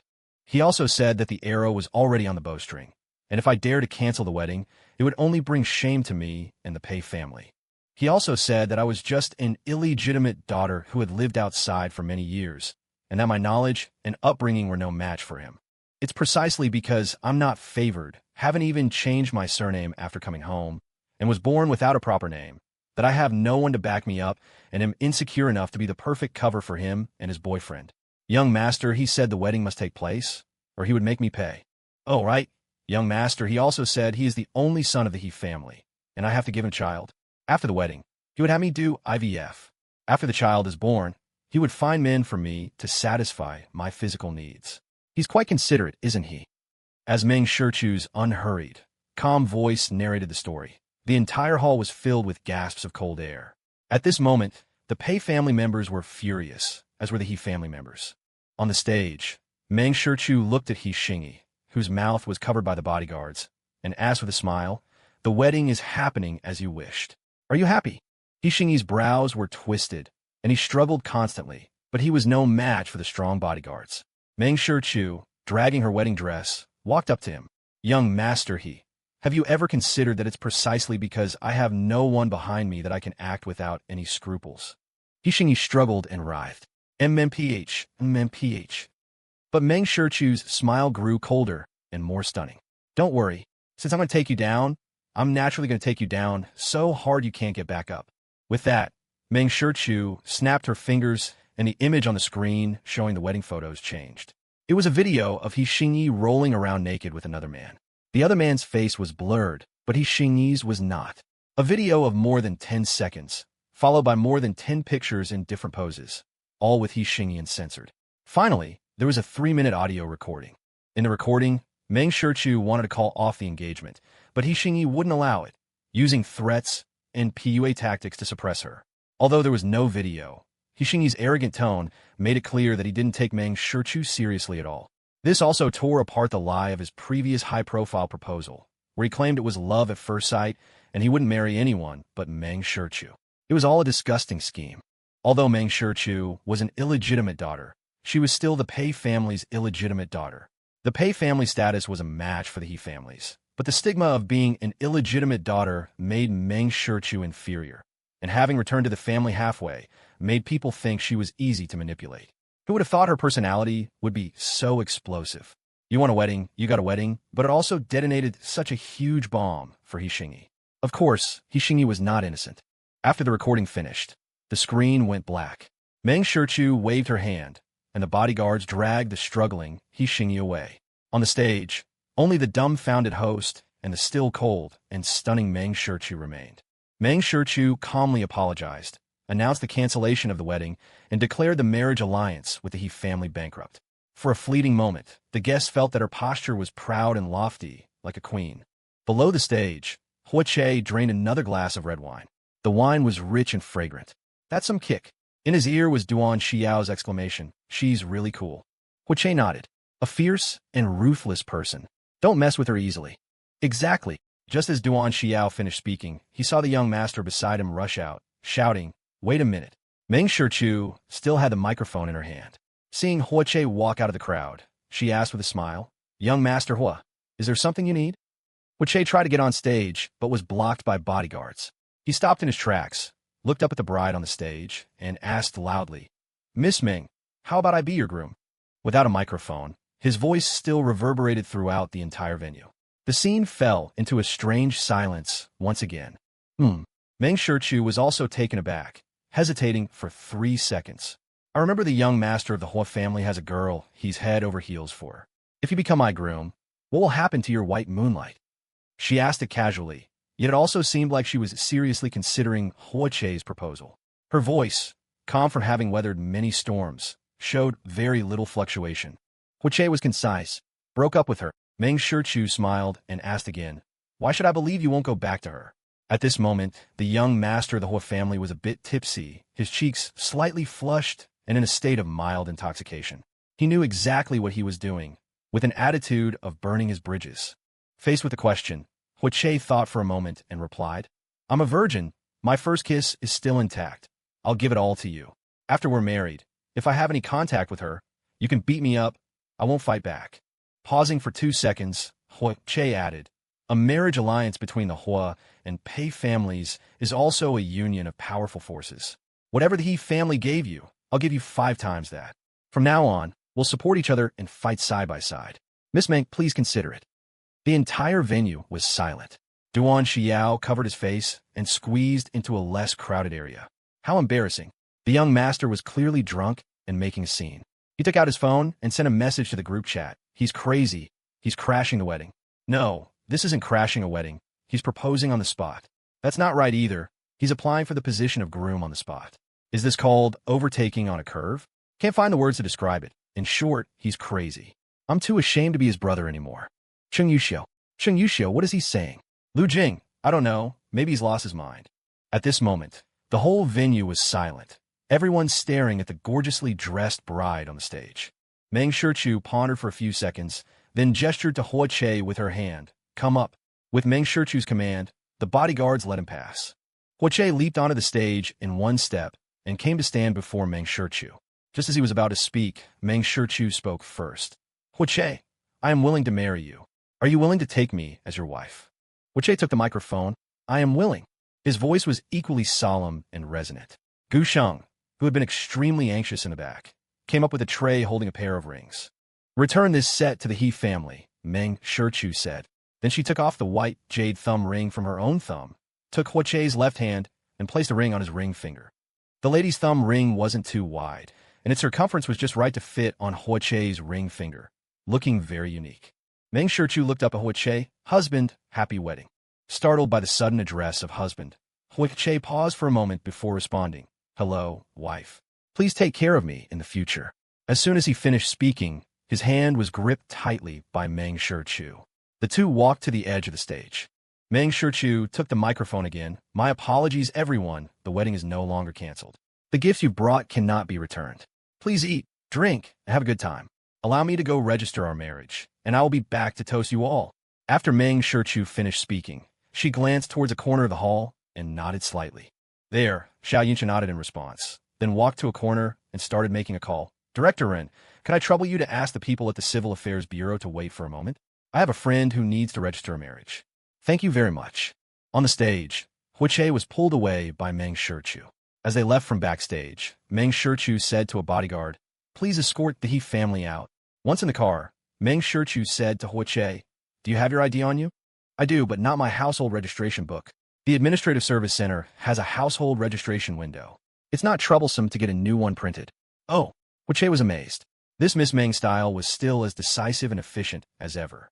The car started, and Mang Shu said to Hoche, "Young Master Hua, you can have regrets on this drive." Hoche shook his head. "No regrets." Duan Xiao was right. Other young ladies might not be able to handle him. The Miss Li from his past life was an example. As for Mang Shu, if he really angered her, he'd probably lose a layer of skin. He had to cut off all his retreats and extinguish all the potential possibilities he thought were impossible. This would also let Xiain know that he wasn't joking when he said they were cutting ties. Of course, he wasn't losing out either. Mang Shu was capable and had an incredible background. Marrying her was also a union of two of the four major families, with countless benefits and no harm. As long as he didn't have a fit of madness and act recklessly, Mang Shu wouldn't do anything to him. When they arrived at the Civil Affairs Bureau, it was almost 12:20, well past closing time, but someone was waiting at the door. Seeing Mang Shu and Hoche arrive, the person came forward to greet them. "This way, please." Hoche used his ID to get a new household registration book printed, filled out the forms, took photos, and after a short wait, the marriage certificates were in hand. Outside the Civil Affairs Bureau, Hoche said to Mang Shu, "Let me use your marriage certificate for a second." Mang Shu handed it to him. Then she saw Hoche open both marriage certificates, overlap them, cover the personal information on the top one with his thumb, and take a picture. "You don't mind if I post this on my moments, do you?" he asked for Mang Shu's opinion. Mang Shu gestured with her hand. "Be my guest." Half an hour had passed since she had broken up the wedding. News had probably already spread within their circle and would soon be known throughout the city. It didn't matter whether Hoche posted it on his moments or not. Hoche posted the marriage certificates on his moments with the caption, "Married. My wife is a bit fierce. Unrelated people, stay away." Beside him, Mang Shu was on the phone. "Dad, don't worry, I'm fine. This impromptu marriage was an accident. When I get back from my business trip, I'll bring you and my godfathers to Kyoto to meet my husband's family. I'll arrange everything." Hoche overheard a bit. "Dad? Godfathers? Not in Kyoto." "All right." Mang Shu had a stepfather. Mang Shu hung up the phone and called Hoche to get in the car. In the car, Mang Shu said, "I assume you also decided to marry me on a whim. But since we're married, the alliance between our two families is sealed.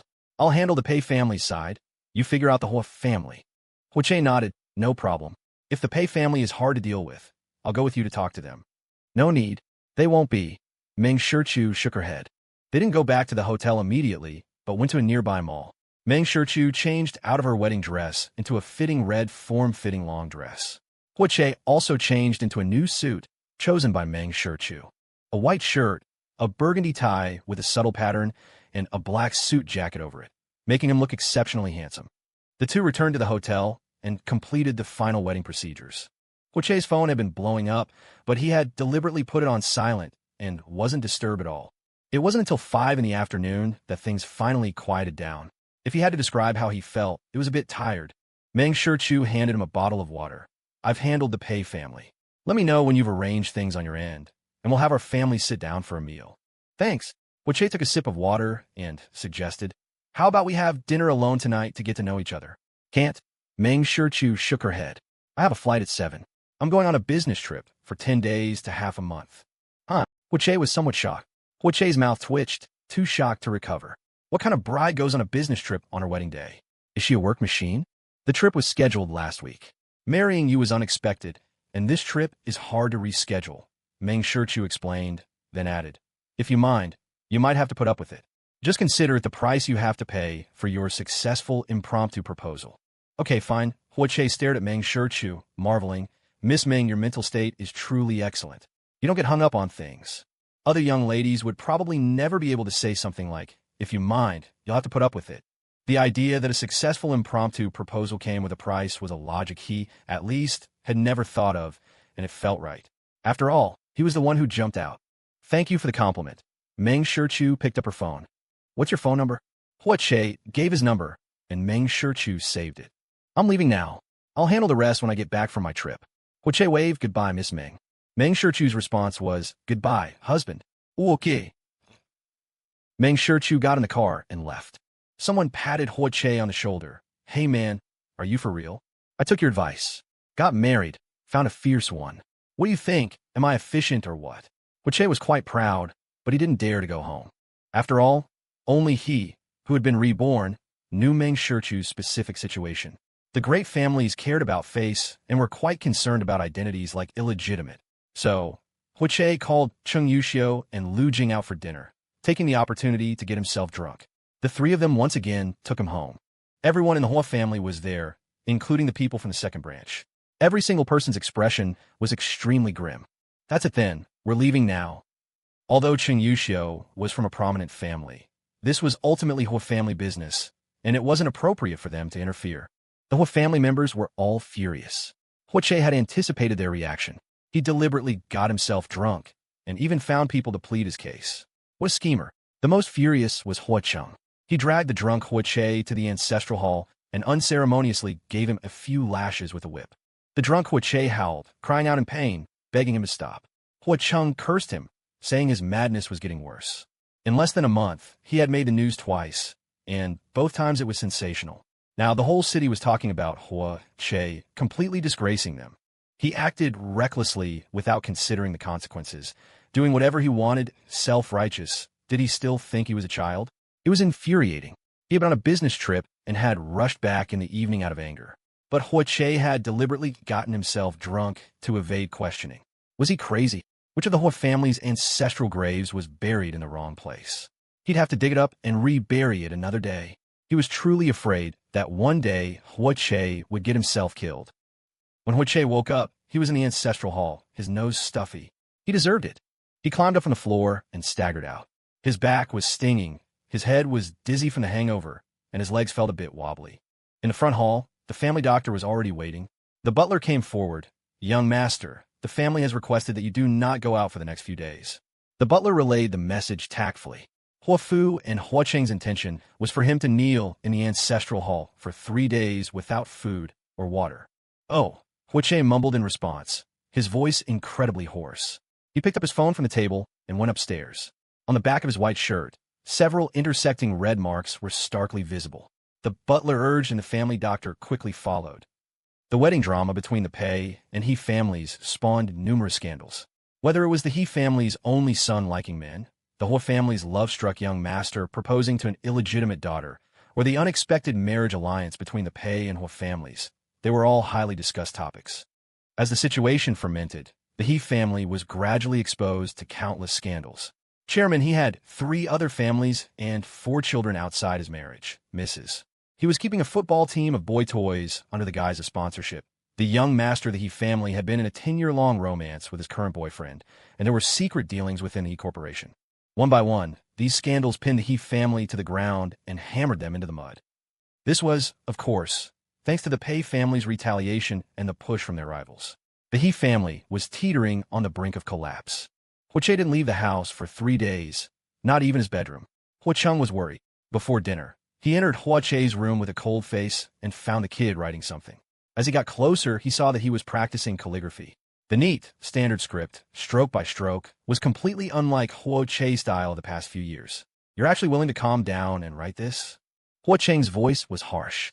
In the past, Hoche's calligraphy practice was all wild cursive. Hoche turned his head and smiled. "How am I doing?"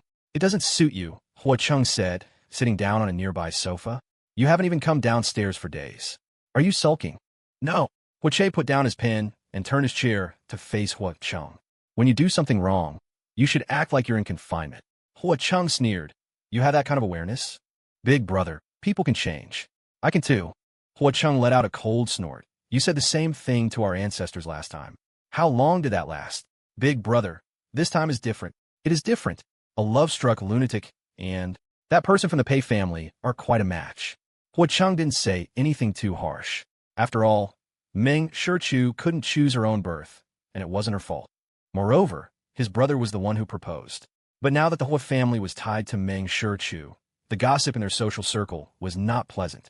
Hoche pushed his chair forward and explained solemnly, "Big brother, Miss Meng is not as terrible as people are saying."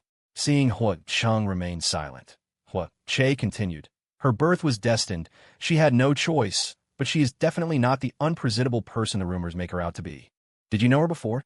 "We only met twice before," Hoche explained. The He family's current crisis is largely due to retaliation from the Pei family.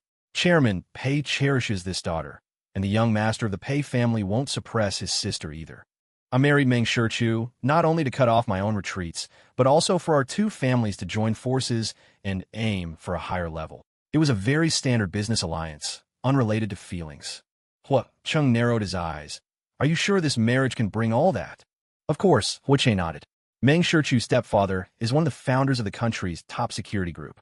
Huacheng's gaze intensified, staring at Hoche with suspicion. Currently, the label for Mang Shu in Kyoto was illegitimate daughter.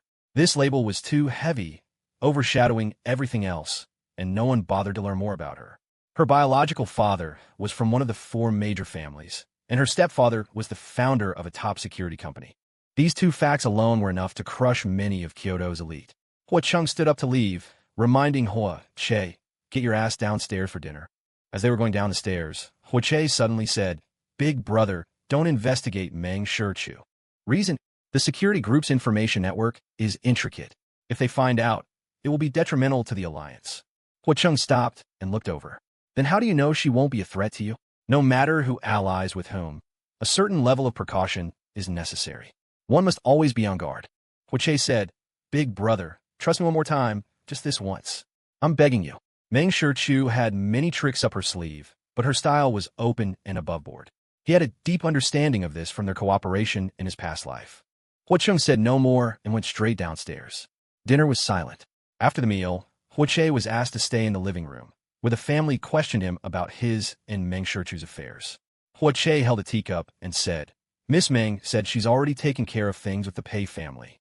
When she returns from her business trip, she'll arrange for our two families to meet. Look at the mess you've made. Marriage is such a huge matter, and not a single person from the Hua family was at the wedding. You handled everything yourself. I've been so humiliated, I can't even stand up straight." Huamu comforted her husband and helplessly pretended to scold Hoche a few times. Fortunately, he had talked with Huacheng earlier, and Huacheng ultimately chose to trust his younger brother one more time. With Huacheng backing him up, Hoche wasn't given too much trouble and went to the company the next day. After 2 busy days, it was the weekend again. Hoche was having a meal with his friends and talked about his new wife, Mang Shu. Hoche said with a smile, "She went on a business trip that very afternoon. You haven't contacted each other in between?" Lu Jing was curious. This was a purely strategic marriage, with no feelings involved. The alliance was so detached that the two families hadn't even had a meal together. Hoche shook his head. "She asked for my number before she left, but she hasn't called or messaged me." He figured Mang Shu probably didn't care either. For a strong woman chasing profits in the business world, marriage and family wouldn't occupy her life. Duan Xiao suddenly sat up straight. "Wait, you're not contacting her? Weren't you the one who proposed?" "I don't have her number." Hoche thought Mang Shu would contact him, but she didn't. "Could it be that you blocked her?" Duan Xiao asked. "Didn't you say last time that Miss X kept changing numbers, so you set up a filter?" Prompted by the reminder, Hoche was first startled, then quickly picked up his phone to check his spam folder. He had blocked many numbers and messages these past few days, some of which he could identify by the first few digits. Among them was one message. "This is Mang Shu." The timestamp was 6 p.m. on Monday, their wedding day. Looking at the block call log, she had called twice before sending the message, 10 minutes apart. After that, there were no more records. Hoche slapped his forehead, "My brain." He quickly unblocked the number, saved it, and replied, "Sorry, my phone was set to block unknown numbers." Just as the message was sent, he heard Cheng Yuxiu's voice, "Be careful. The fact that someone like Xiao Yunshua is good friends with her means she's not simple." "I know." Lu Jing also advised, "You were the one who proposed. Taking responsibility is what makes you a man." Hoche nodded again, "I know." But his message went unanswered, like a stone dropped into the sea. When he got home, took a shower, and lay in bed, he still hadn't received a reply. Did she block him? Thinking this, Hoche called her. It rang for a while before being answered. A cool female voice came from the phone. Good evening, husband. She seemed to say husband very naturally, and Hoche didn't mind. Sorry, I was getting a lot of harassing calls from unknown numbers, so I set up a filter, and it blocked your number too. Yes, I saw the explanation you sent. Mang Shu's voice was calm, neither happy nor angry. Hoche racked his brain for something to say, and after a few seconds of awkward silence, he blurted out, When are you heading back to Kyoto? I'll come get you. Mang Shu, it'll still be a while. I'll let you know in advance. Ooh, okay. Another silence. There was a shuffling sound from the other end, like a pen scratching on paper. Hoche asked, Are you still working? Mang Shu, Not working, I'm drawing. Hoche understood. Don't draw too late, it's bad for your eyes. She replied, then added, It's for a charity auction tomorrow. I'll be done soon. Oh, the conversation stalled again. This time, Mang Shu initiated, Did the Hua family give you a hard time about marrying me? Hoche was surprised. How did you know? Mang Shu didn't hide it. I have friends in Kyoto too. They said my new husband disappeared for a few days, didn't even go to the company. Hoche gave a dry laugh. I was confined for 2 days. Mang Shu hummed in acknowledgement. The big families always do this sort of thing. Did you get hit? Hoche laughed awkwardly again, and Mang Shu understood the answer. Just think about the powerful alliance between the Hua and Pei families, and think about having a reasonable, low-maintenance wife. Getting a beating isn't such a bad deal. That makes sense. Her way of comforting was unique. Only someone with absolute self-confidence could build such a strong core. The call continued. After a few seconds of silence, Mang Shu spoke again. I've finished my drawing. I'm going to rest now. You should rest early too. Also, I sent you a friend request. Please accept it. Okay. Hoche hung up and opened WeChat. Sure enough, he saw a new friend request. Mang Shu's profile picture was a photo of herself in a red power suit, leaning against a large black SUV. The wind blew her hair back, and she looked off into the distance, her side profile sharp, as if her ambition encompassed the entire world. Beautiful and cool. Her nickname was Simple, a capital M. You could tell at a glance she was a straightforward person. Curious, Hoche went to her moments. It was all records of her life, with very infrequent posts. The latest one was from Monday, married. Husband's name is Hoche. It was accompanied by a photo from the wedding where she was putting the ring on him, with a news agency's watermark in the bottom right corner. Just then, his phone notified him of a new message. He pulled down the notification bar and was taken directly to it. It was a picture from Mang Shu, a unique gouache painting with vibrant colors. At first glance, it looked like a spring garden or perhaps a sea of twinkling stars in a brilliant galaxy. There was some text written on it. The handwriting was cursive but beautiful. Hoche didn't know how to paint and didn't understand it well, but in response to Mang Shu's desire to share, he replied with a thumbs up and a word of praise. Beautiful. Thanks for the compliment. Go to bed, good night. Hoche was slightly taken aback, then replied in kind, Good night, sweet dreams. She was a little warm, but not overly so. Another week passed. The scandal of the He family had not completely subsided. The He Corporation was in turmoil, its market value had evaporated by a huge amount, and it was teetering on the brink of collapse. The Pei family and the He family's rivals had not let up. The He family's situation became increasingly difficult, attracting countless people who kicked them while they were down, burned bridges, or simply looked out for themselves. A single wedding had ruined the He family's reputation and knocked them out of the ranks of the 4 major families. And that Mr. He with his special preferences became the talk of the town. Hoche followed this news every day. The development of events was not much different from his previous life. The He Corporation's collapse was complete, with no chance of recovery. It was time to get off work again. As Hoche stepped out of the elevator, he saw Xiain waiting there. Because he hadn't responded to her calls or messages, Xiain had started waiting for him in person. The past 2 days, Hoche had slipped out the back door. He planned to do the same today, but he had been on the phone since he got off work and had forgotten. Hoche's first reaction was to turn and leave, but Xiain had already spotted him. She rushed over, shouting, Hoche, stop. You're not allowed to leave. Hoche stopped. Hoche's voice came from the phone. Who's shouting at you? Are you involved with Xiain again? She's been waiting for me for days. I'm hanging up now. Hoche hung up and had just turned around when Xiain stood in front of him. He quickly stepped back to create some distance. Xiain thought he was trying to run and was about to follow when she heard Hoche raise his hand to stop her. Miss Xia, Please keep your distance. Hoche, what on earth are you trying to do? Xia Yinqian's pretty face was flushed, her eyes narrowed and brows furrowed in a state of fury. Hoche gestured to the security guards nearby before retorting to Xia Yinqian. Miss Xia, what are you trying to do by persistently waiting for me? Do you think I want to see you? Xia Yinqian gritted her teeth. I told you before, if you have a problem, take it out on me. Why are you targeting the Xia family and the Su family? I don't know what you're talking about. Hoche didn't understand why Xia Yinqian was questioning him like this, nor did he intend to ask for details. The security guards had already arrived. He said to them, please escort this lady out. In the future, do not let in non-company clients. The security guard hesitated for a moment before stepping forward. Miss Xia, please leave. Xia Yinqian refused to go, angrily trying to rush towards Hoche, desperately seeking an answer. Hoche, answer me. You petty man, what is your motive for pressuring me like this? You're already married. Are you still trying to coerce me? Hoche, are you even a man, you? Hoche's expression grew darker and darker, like a gathering storm. The security guards quickly and forcibly dragged Xia Yinqian away. Let go of me. Let me go. It was Hoche who wronged me first. He cut off so many of the Xia and Su family's collaborations just to force me to submit. You're married and still not behaving yourself. Hoche, you're a rotten person. The hysterical Xia Yinqian's words grew increasingly nasty. The security guards had no choice but to cover her mouth. Hoche raised a hand to press his temple. Yimo rushed in from outside. Young master, did you run into Miss Xia? Make arrangements. From now on, people who don't belong in my social or professional circles are not to appear before me. He had thought that signing the severance agreement and getting married would mean a clean break with Xia Yinqian. He never expected her to seek him out. Thinking that those unpleasant things hadn't happened yet, that Xia Yinqian had saved his life, and that she and Su Zizhou were so in love, not interfering with each other was the best outcome. But things didn't go as he wished. He would have to take some measures. His mood was soured by the encounter, and just then, Duan Xiao asked him out for a late-night snack.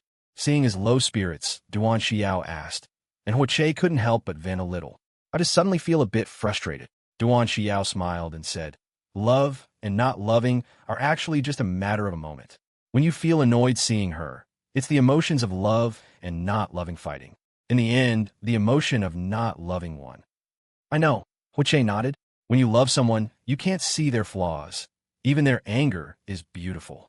But his persistent, deep love for Xia Yinqian had already started to shatter its filter in his past life.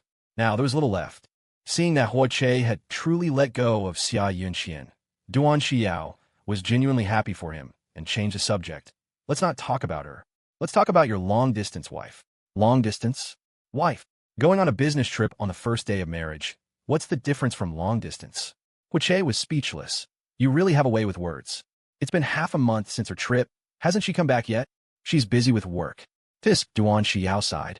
Truly a workaholic, leaving her newlywed husband to guard an empty house. How cruel. Hearing this didn't sound right. What do you mean by that? Weren't you the one who said in front of so many people, I'm a virgin. My first kiss is still intact. It's been half a month since you got married, and you haven't seen your wife. You're still a virgin. I'm anxious for you. Ouch, why did you hit me? Hoche threw a punch, and Duan Xiao fell onto the sofa. Save your strength for your wife. Go to hell. Hoche was at a loss for words. He didn't know why he had blurted that out at the time. Thinking back now, it was quite idiotic.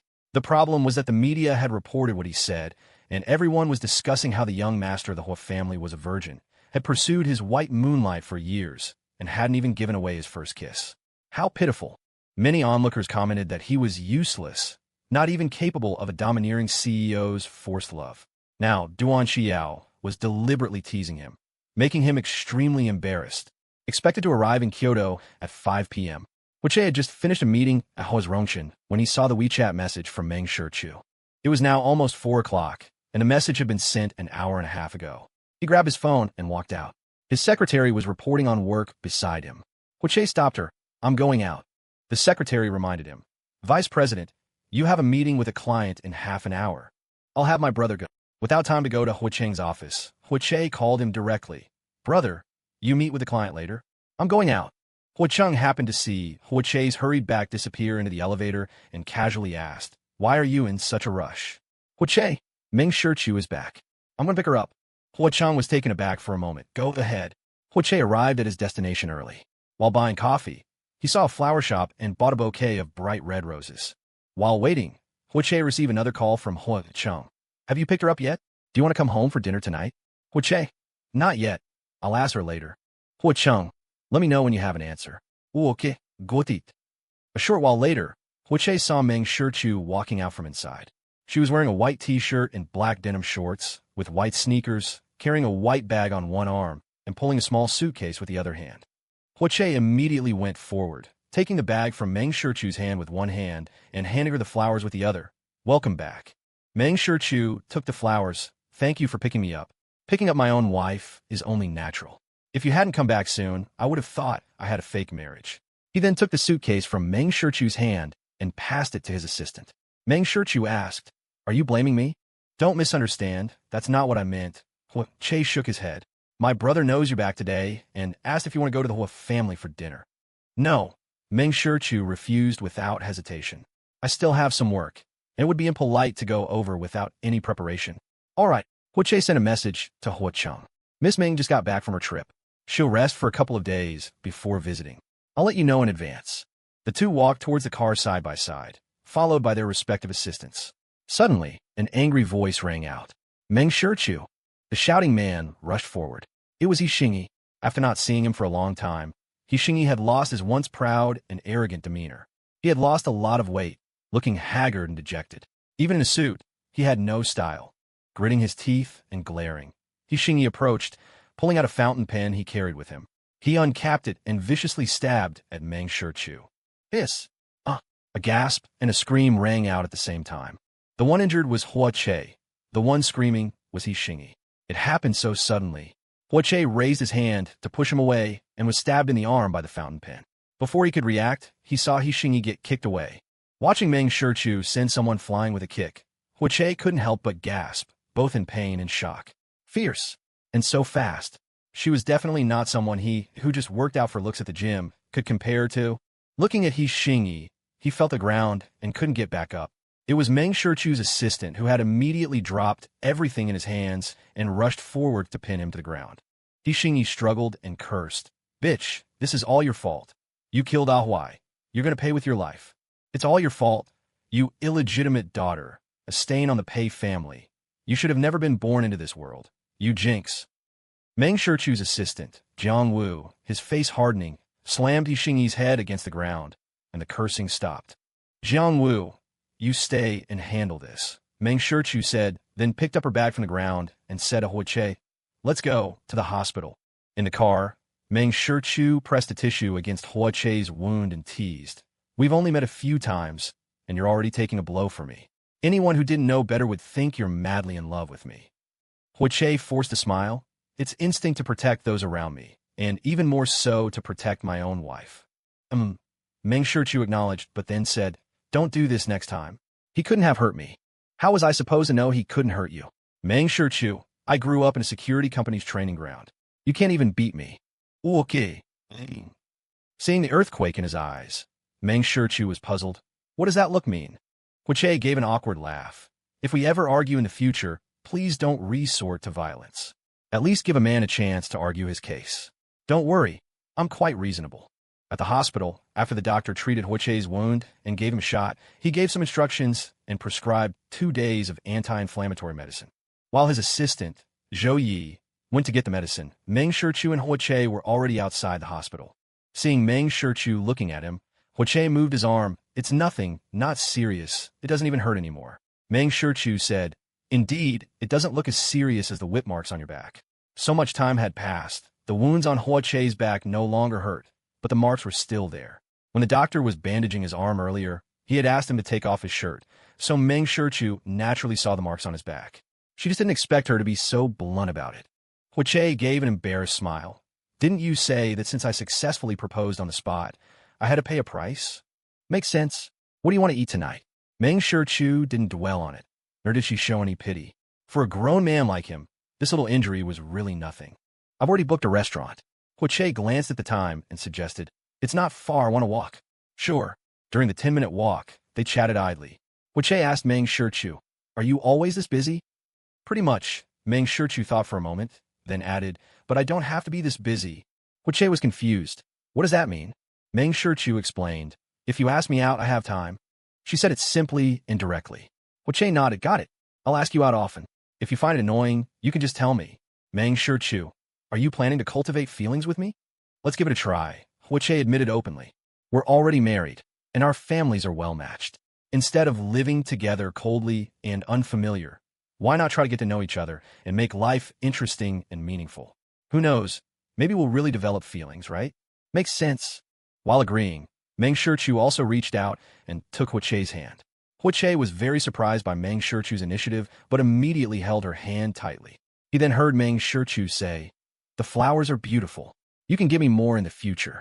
Understood. This was their first formal meal together. Hoche acted like an elegant gentleman, and Mang Shu was also generous and poised. The process was pleasant. Because Hoche was injured and couldn't drink, Mang Shu used juice instead, a formal toast to our happy marriage. To our happiness. Hoche raised his glass and clinked it with Mang Shu's from a distance. After the meal, as they were getting up to leave, Mang Shu's phone suddenly rang. "I'll go pay," Hoche said and went out first. Mang Shu nodded and answered the phone. Hoche heard her say into the phone, "Brother, what's up?" After Hoche paid the bill, Mang Shu came out from having finished her call. He went up to her and asked, "Is it the Pei family?" Mang Shu nodded. The He family went to the Peis. Hoche immediately guessed the reason.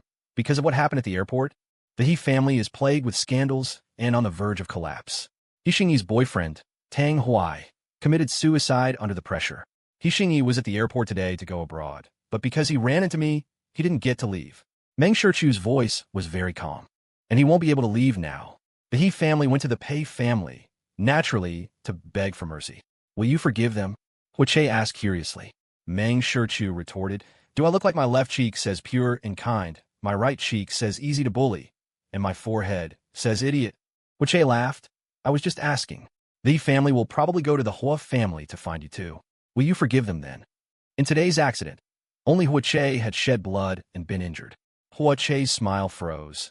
"If you're not forgiving them, then I have even less reason to." "Mang Shu, let's go. Do you have a place to stay? Or are you going back to the Pace?" Hoche asked, but he was met with Mang Shu's questioning. "Are you hiding a mistress at your place?" "Of course not." Hoche shook his head and explained, "I just feel that we don't know each other well yet, and I'm afraid you wouldn't be willing to stay at my place.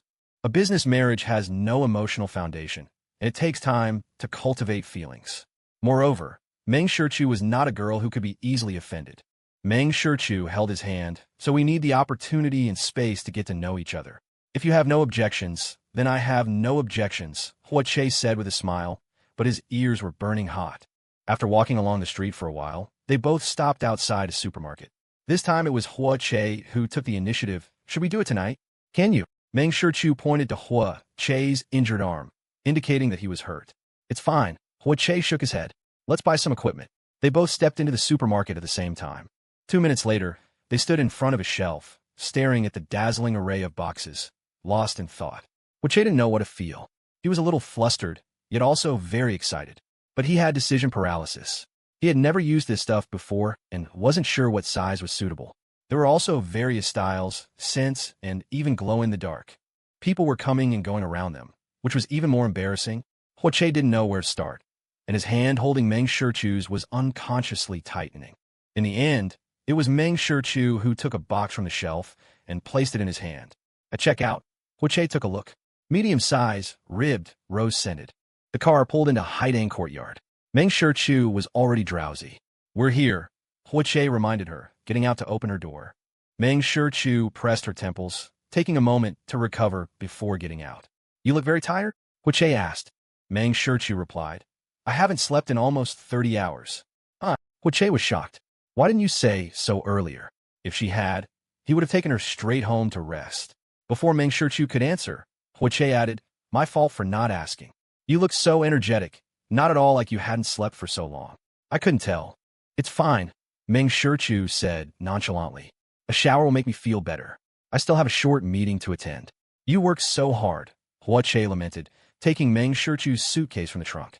Leading her upstairs in the master bedroom, Hoche familiarized her with the layout and asked, "Are you going to shower first or have your meeting?" Mang Shu glanced at the time. Shower. Her suitcase contained personal toiletries and a change of clothes. Mang Shu took them and went into the bathroom. Hoche started making calls to arrange for some women's clothing and jewelry to be delivered the next day. Although the marriage was a bit absurd, he didn't plan to be careless. She had readily come to live with him, so he should be more attentive. Mang Shu's shower was quick. She came out of the bathroom in a beige silk nightgown and asked Hoche, "Where's the hairdryer?" Hoche froze at her words, dumbfounded.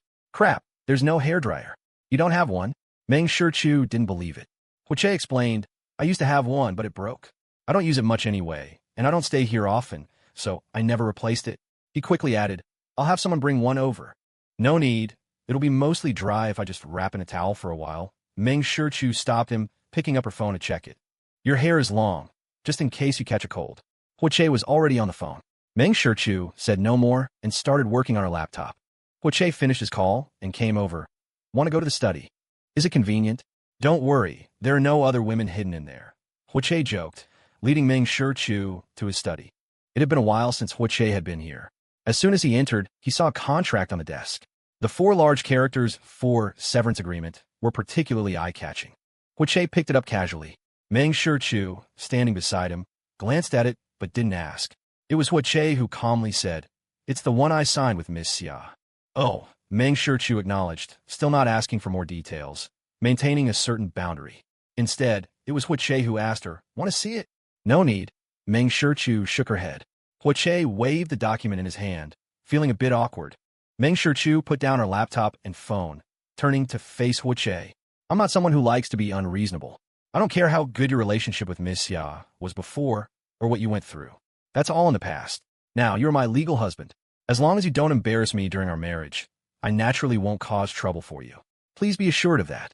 "That's not what I meant." Hoche smiled helplessly and explained, "I just feel that since we're married and living together, I don't want us to argue about these things later. Even if it was just a relationship of mutual benefit, it would still affect those benefits. Don't overthink it." Mang Shu reached out and patted Hoche's chest lightly. "You don't mind my disgraceful birth, and I don't mind your past romantic escapades. We're even. Okay, you work first." Hoche left the study, his pace a bit hurried. Actually, Mang Shu was being very polite. His past with Xiain could hardly be called romantic escapades. It was all just embarrassing and idiotic behavior. Mang Shu didn't say it outright to save him face. In the study, Mang Shu watched Hoche's hastily retreating figure, a smile gracing her lips. This husband of hers was easily flustered, his ears turning red at the slightest provocation. So pure. How did he ever dare to propose to her in public? The door was gently closed. Mang Shu sat in the chair and quickly got to work. Just as she was about to finish, a knock came at the door, followed by it being pushed open. Hoche, in a gray pajama set, stood at the doorway, holding a hairdryer. "I'm almost done. Just a moment," Mang Shu said to her computer. "I'll discuss this proposal with headquarters on my end, and we can talk about it again later. Good morning to you all, goodbye." The people on the other end wished her good night. Mang Shu exited the video conference, shut down her laptop, closed it, and stood up to leave. Hoche was still at the door. He had also just showered, exuding warmth and the scent of shower gel. His wet hair hung down, sticking to his forehead and temples. The once handsome and dashing young master now looked like a cute and gentle college boy. Mang Shu had studied art, and in her eyes, Hoche had a bone-structure beauty that others couldn't see. This was a man who was beautiful in both bone and skin. Back in the bedroom, Mang Shu took the hairdryer, and Hoche pointed her to a power outlet. As Mang Shu walked over, she asked, "Why don't you blow dry it for me?" "My pleasure." Hoche took the hairdryer back, his ears burning hot again. He could clearly feel that Mang Shu, who appeared cold and glamorous, was actually a very passionate person, and she was very good at flirting. At least in her deliberate actions, he felt urges. Having urges for a woman was enough to prove he was a normal man. The sound of the hairdryer echoed in his ears. Hoche's hands moved awkwardly through Mang Shu's hair. Occasionally, his fingers would get tangled in her long hair, and he would put down the hairdryer to carefully untangle them. Mang Shu laughed at him. "You're so clumsy." Hoche said, "It's my first time. I was afraid I'd pull too hard and rip your head off." Mang Shu's hair was already half dry. Hoche quickly finished drying it, then found a comb to brush it smooth, and finally asked, "Do you need to put anything in your hair?" "No." Mang Shu tied her long hair back with a hair tie from her wrist. Hoche put away the hairdryer and came back to find Mang Shu already in bed, leaning against the headboard, holding her phone. Seeing him lift the covers and get into bed, Mang Shu spoke. Just a moment, I need to reply to a few messages. It was the first time there was a woman in his bed. Hoche was a bit unused to it. His mind tried to figure out what to do first, then what next. Perhaps Mang Shu would be more proactive. She seemed experienced. With this thought, Hoche clearly felt himself getting hot and excited, a slight discomfort in his body. The impulse had been pushed to its peak. He also picked up his phone, looking at unread messages, his mind wandering. Suddenly, a warmth pressed against his side. It was Mang Shu putting down her phone and leaning over. Her arms wrapped around his chest, her body heat transferring through the thin fabric to Hoche's skin, making his muscles tense. Hoche put down his phone. Are you done? His voice was noticeably not as clear as before, with a restrained deepness. Mang Shu replied, and suddenly flipped over, straddling the man's waist. She was very bold, making Hoche gasp. His hands instinctively moved to her waist. She was hot, like a gentle yet scorching flame. Mang Shu leaned in, her hands hooking around Hoche's neck, and asked softly, Husband, can I have your first kiss? It's all yours. Hoche's voice was already hoarse beyond recognition. As Mang Shu's lips came towards him, he also lifted his head slightly and kissed her. The warm lips touched, intertwined, stimulating a frenzied spread of desire like a sea. Mang Shu was very proactive and passionate. Hoche once thought she was experienced, until his arm was scratched by her, and he suddenly realized he was wrong. She was in pain, her brows furrowed and her body tense, looking very uncomfortable. Hoche had to stop, kissing her neck, then her ear. If you're uncomfortable, let's just stop. We could try again next time. Mang Shu turned her head and kissed his lips. A silken thread of intimacy connected them. She provoked him. Can you do it or not? Hoche's hand clenched, and Hoche tilted his head back, gasping. He heard her command in his ear. Come on. Hoche felt all his reason being stripped away. He told Mang Shu to call it quits if it was too uncomfortable, but in reality, he lost control. The feeling was strange, not entirely pleasant, but it was like opening a mysterious box, the treasures inside captivating the mind and luring one in, letting two people with no emotional foundation explore the treasures in the box all night, until finally they were both physically and mentally pleased, successfully hitting the highway. Mang Shu hadn't rested for a long time and didn't have the habit of not being able to sleep in a new bed. After cleaning up, she fell asleep quickly. Hoche was not so lucky. With another person in the bed, he suffered from insomnia. Seeing Mang Shu sleeping so soundly beside him, he moved closer and pulled her in his arms. Asleep, Mang Shu lacked her usual aloofness. She was soft and fragrant. Only then did Hoche truly realize he was really married, his wife in his arms. He had his own little family now, and he had to manage this little family in the future. Perhaps this family wouldn't last forever, but he still had to manage it well. This was his responsibility. When Mang Shu woke up, she was in Hoche's arms. The man's eyes were closed, looking as if he were asleep. She moved slowly, intending to slip away, when she suddenly heard Hoche's voice. It's still early. Want to sleep a little longer? I'm going to the bathroom. Just woken Mang Shu's voice was soft, like a kitten's. Hoche immediately let go. When she came back from the bathroom, she saw Hoche holding out his arm. Without hesitation, Mang Shu lay down on it and was once again encircled in his embrace. Have you been awake for long? Mang Shu asked him. Hoche gave a bitter smile. I never fell asleep. Aren't you sleepy? Hoche didn't hide it. It's my first time with someone else in bed, especially a woman. I'm not used to it, can't sleep. Then you'll have to get used to it.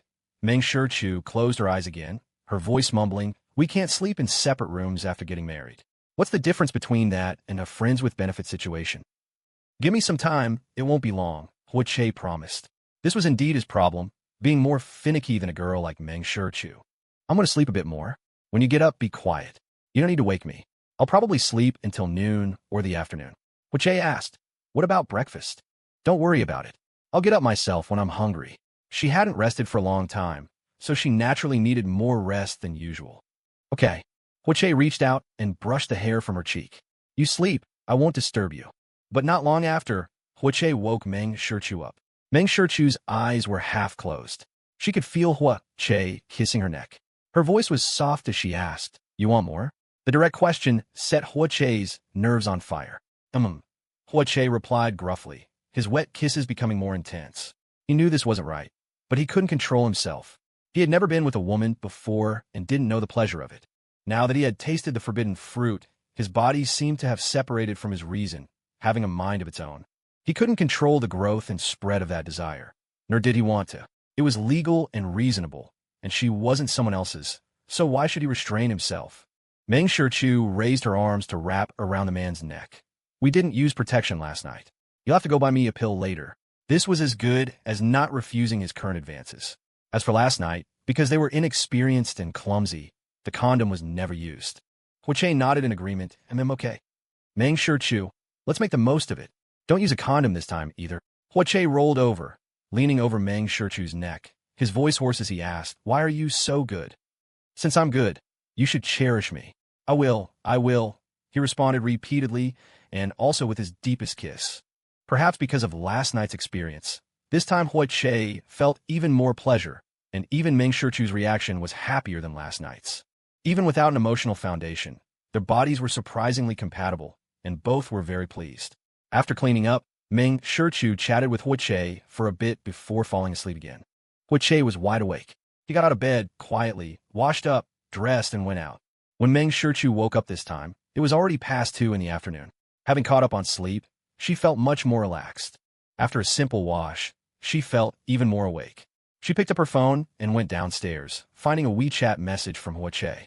Hoche, the medicine is in the box on the bedside table. There's warm water in the kettle next to it. Hoche, I've arranged for a few people to take care of daily matters. They won't disturb you. If you need anything, just tell Butler Xiao, or you can tell me. Hoche, I had some of your clothes and jewelry sent over.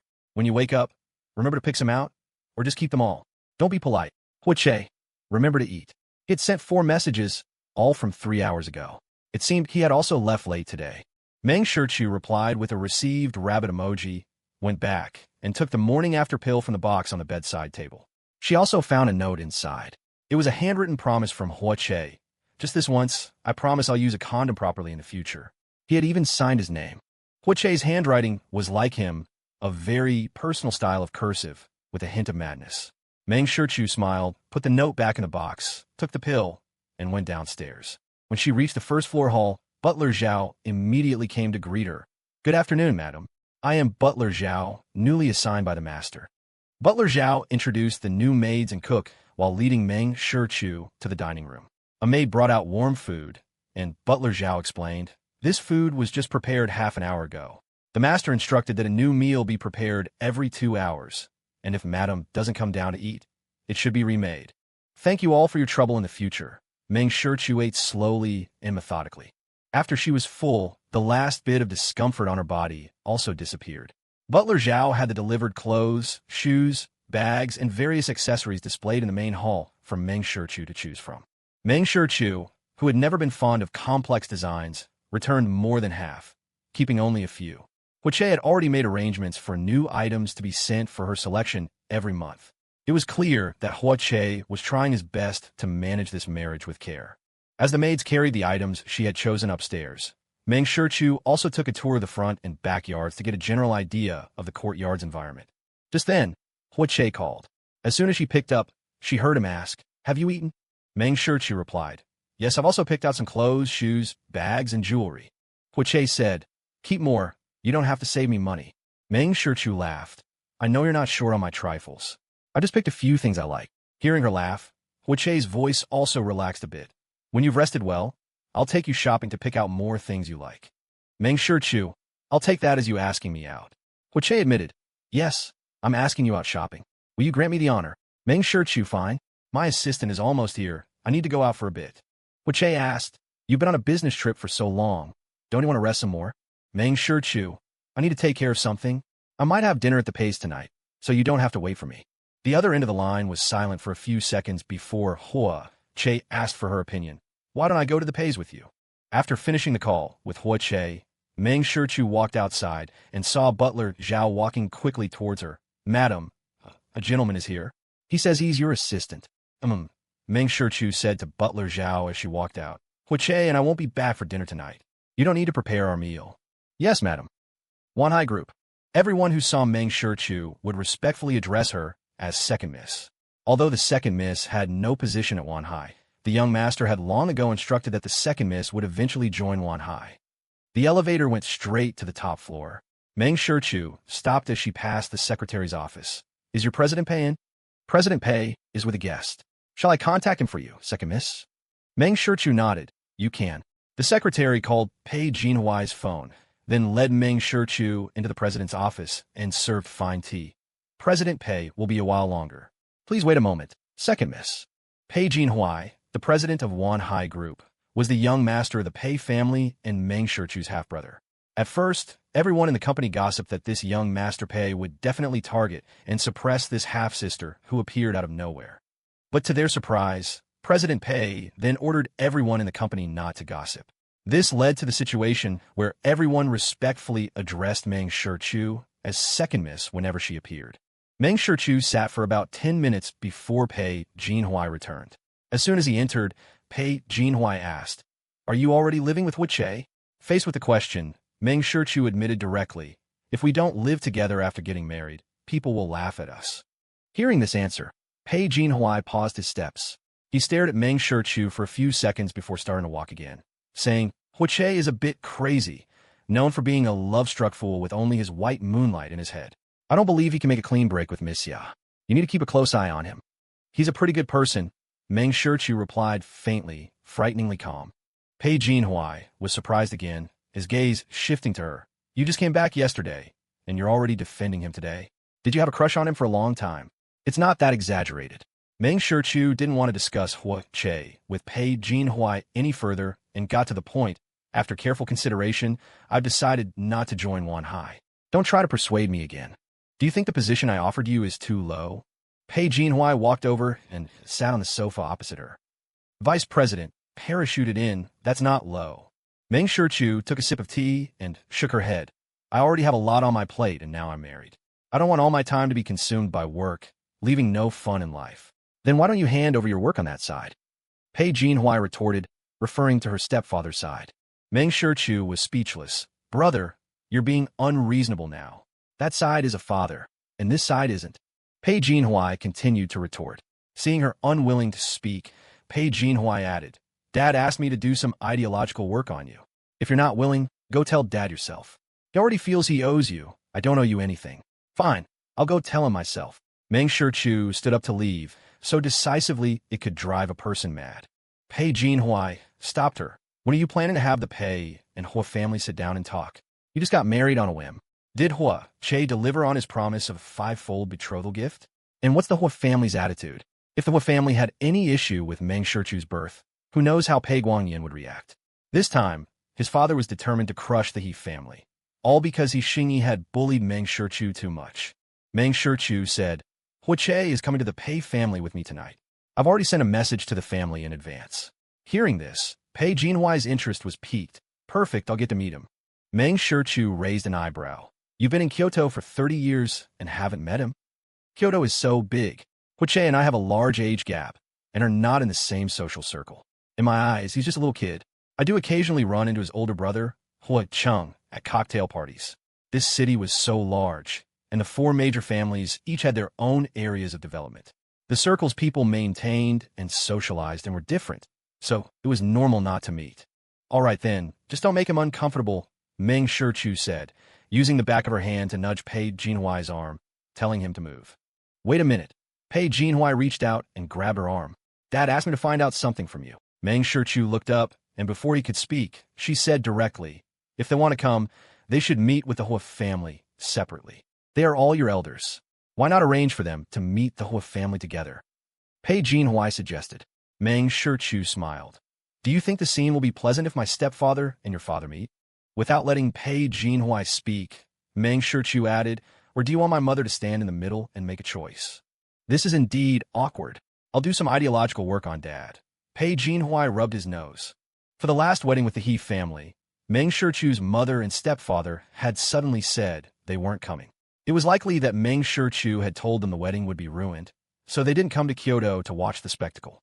Pei Jinhuai also knew that Mang Shu hadn't told the Pei family, which was a test for them. She was initially unwilling to return to the Pei family, let alone have any connection with them. This was all thanks to her mother, Meng Ling's persuasion. Mang Shu smiled and asked, "Does my esteemed elder brother have anything else to ask?" "Nothing." "Then I'm leaving." And with that, she left, walking so fast it was as if a ghost were chasing her. Pei Jinhui sat down in his chair and called Pei Guangyin, "Dad, Hoche is coming to our house for dinner tonight. Don't make things too difficult for him. Shichu is quite protective of him." Pei Guangyin, did Shichu go to the company? Is she willing to accept the shares and join Wanhai? Pei Jinhui replied truthfully, she's not willing. She said she wants to leave time to enjoy life. I guess she probably likes Hoche and wants to cultivate a relationship with him. His old father on the other end sighed. I don't know what's so good about that kid. His reputation isn't much better than he Xingyi's now. Pei Jinhui said, let's say a few words less, so we don't upset Shichu. Pei Guangyin then asked, did you ask her about the situation on that side? Pei Jinhui rubbed his temples. Dad, Aunt Meng made her choice back then. Let go. Aunt Meng is very happy now. Don't cause trouble. It won't sound good if it gets out. Pei Guangyin said angrily. What won't sound good? We were in love back then. If it weren't for your mother. The voice on the other end cut off abruptly. Forget it. You're a victim too. Beep, beep, beep. The call was hung up. Pei Jinhui saw a new message on WeChat. It was from his mother. Pei Jinhui, I've told you so much. Have you been listening at all? That woman is here to fight you for the family inheritance. You must be on your guard against her. Your father is a scumbag. You have to take control of everything. I'm someone who's been through it. I won't harm you. Now that bastard has married Hoche and has the Hua family to help her fight for the inheritance. What are you going to do? Similar messages were sent frequently. Pei Jinhui read them all without replying, and finally just set the person to do not disturb. Mang Shu parked her car outside Four Continents Technology and sent a message to Hoche. I'm here. No reply. But 5 minutes later, Hoche came down. Mang Shu didn't get out of the car and asked him, are you off work? Hoche shook his head. Not yet. Want to come up and sit for a while? Will it be inconvenient? Mang Shu asked with a slight smile, looking very proper. Hoche got directly into the passenger seat, drive the car in. Following Hoche's directions, Mang Shu parked the car in the garage. The garage and the office building were separate. There was an elevator that went straight up, but Hoche chose to walk through the lobby, and before entering, Hoche took Mang Shu's hand. Welcoming her personally, holding her hand as they walked in, it was as if he were announcing to the world how harmonious their husband and wife relationship was. Along the way, everyone they met addressed Mang Shu as boss's wife. It wasn't until they entered the office that Hoche brought Mang Shu a glass of warm water and explained, I'm not doing this to show off what a good man I am, but just to make you feel secure. It does feel quite nice. Mang Shu took the glass and took a sip. You go ahead and work. Then you sit for a while. Hoche took the tablet from his desk and handed it to Mang Shu. No password. Watch some dramas or play some games so you don't get bored. Mang Shu took the tablet. Then Hoche left the office to work while she used his tablet in his office to look up some information on design proposals. Around 5:30, Hoche came in, holding a cup of milk tea. I'm off work, Hoche said, walking over to Mang Shu and handing her the milk tea. I heard this milk tea is very good, so I had someone go buy it. Mang Shu was surprised. Do you usually drink this? I don't, but I heard sweet drinks can make people happy. I don't think I told you I was in a bad mood. Then having something sweet might make your mood even better? Hoche helped her insert the straw. Try it. 50% sugar shouldn't be too sweet. Mang Shu took a sip and nodded in agreement. It does taste good. Want to try some? Seeing her offer the milk tea, Hoche paused for a moment, then leaned over, took a big sip from the straw, and got a lot of toppings in his mouth. After swallowing, Hoche nodded, it really is good. Hoche had someone prepare some gifts in advance, all of which were placed in Mang Shu's car.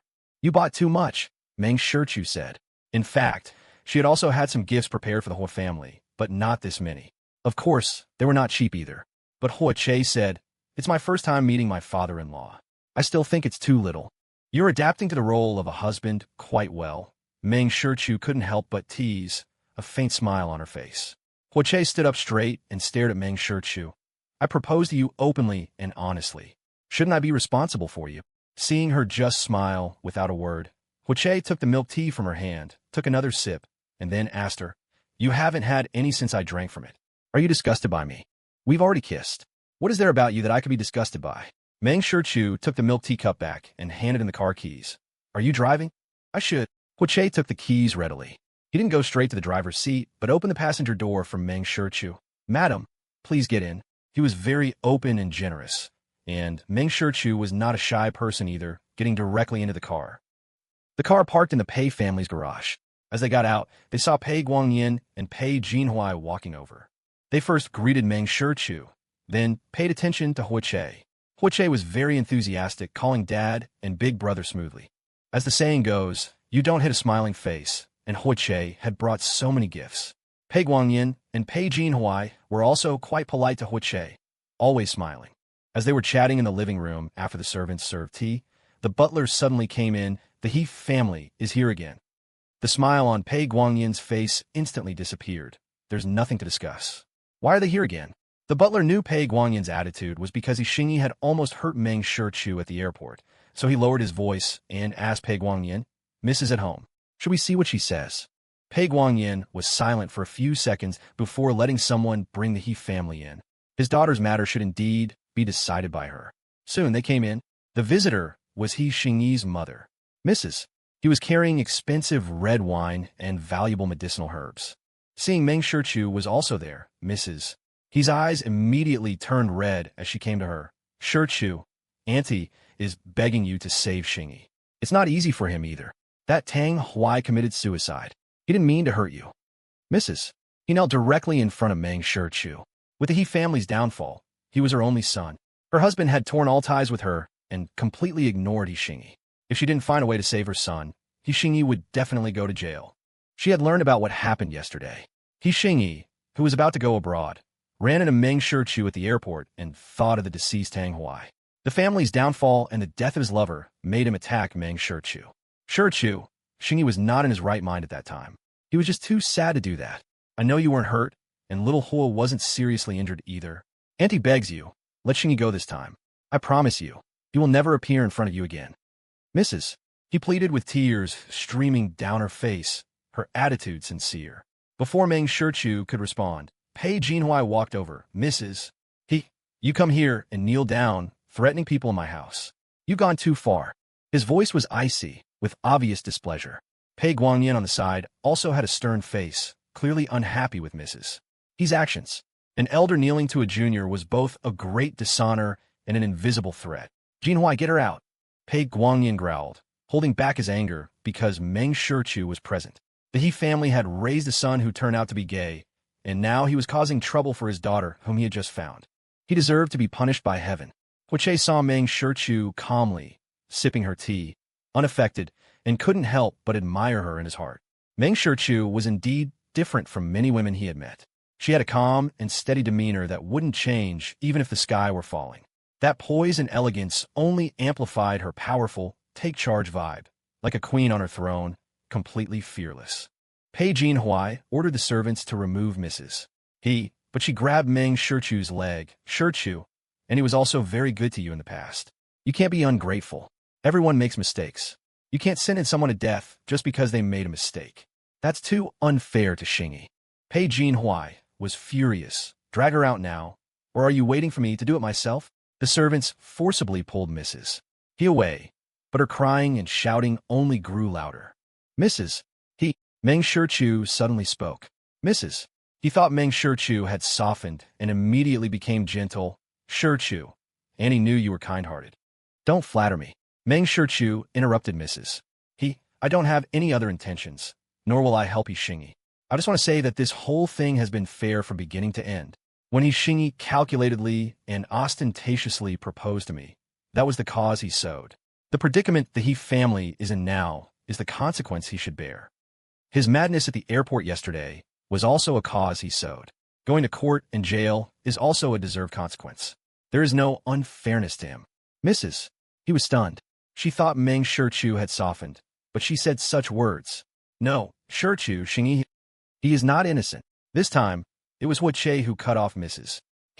Hoche stood up and stood by Mang Shu's side. Xiain's special preferences are not a problem, but he maliciously concealed them and even tried to threaten and pressure. He was the one who started the trouble from the beginning. Besides, I was indeed injured yesterday. If we still forgive him after all this, it would be irresponsible to my wife and unbecoming of me as a husband. Hoche held Mang Shu's hand. Let's not forgive. It's not worth it. Mang Shu looked at Hoche and said, Of course, we can't let your injury yesterday be for nothing. Just the charge of provoking a disturbance was enough to keep Xiain in custody for a long time. She was no saint. Mrs. He was eventually thrown out amidst her crying and roaring. The medicinal herbs and wine she brought were also thrown out. Pei Guangyin and Pei Jinhuai were both afraid that Mang Shu would soften and forgive Xiain without pursuing the matter. Girls were soft-hearted and prone to compassion. But thankfully, Hoche added fuel to the fire, and Mang Shu did not waver.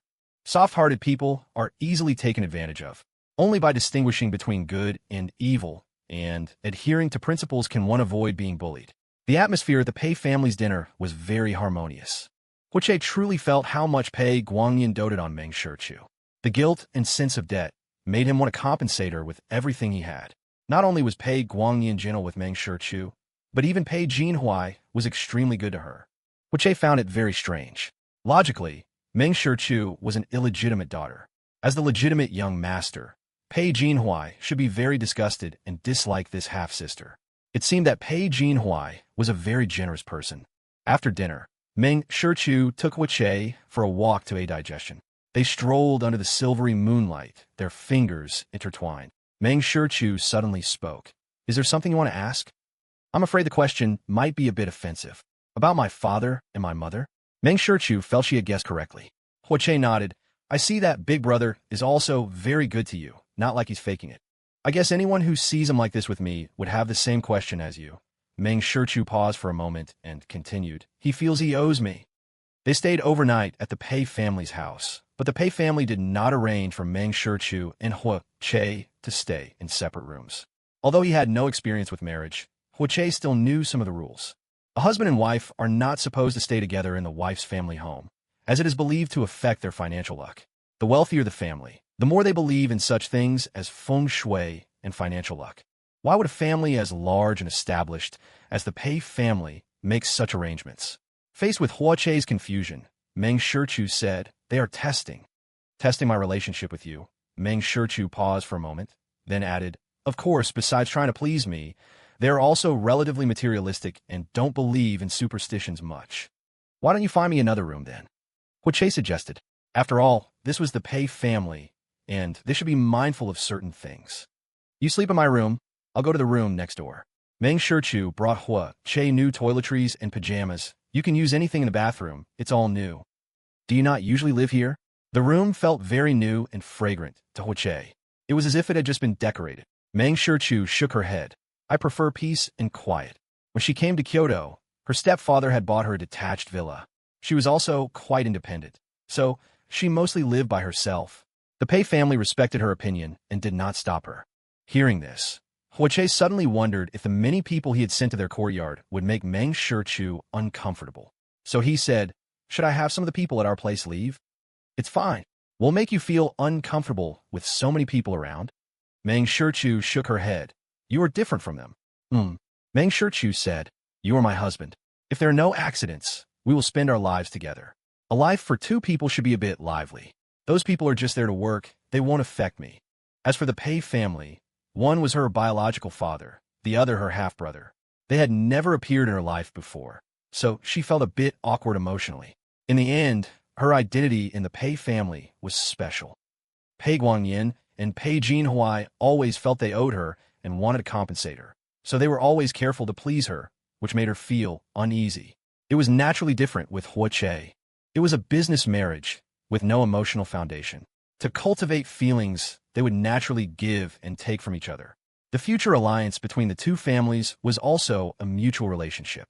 There was give and take, mutual in nature, no debt to be repaid, no need for compensation. It was a relationship of equals, a comfortable one. Mang Shu's directness was a point Hoche greatly admired. She said what she thought, never hiding things, never making people guess her thoughts.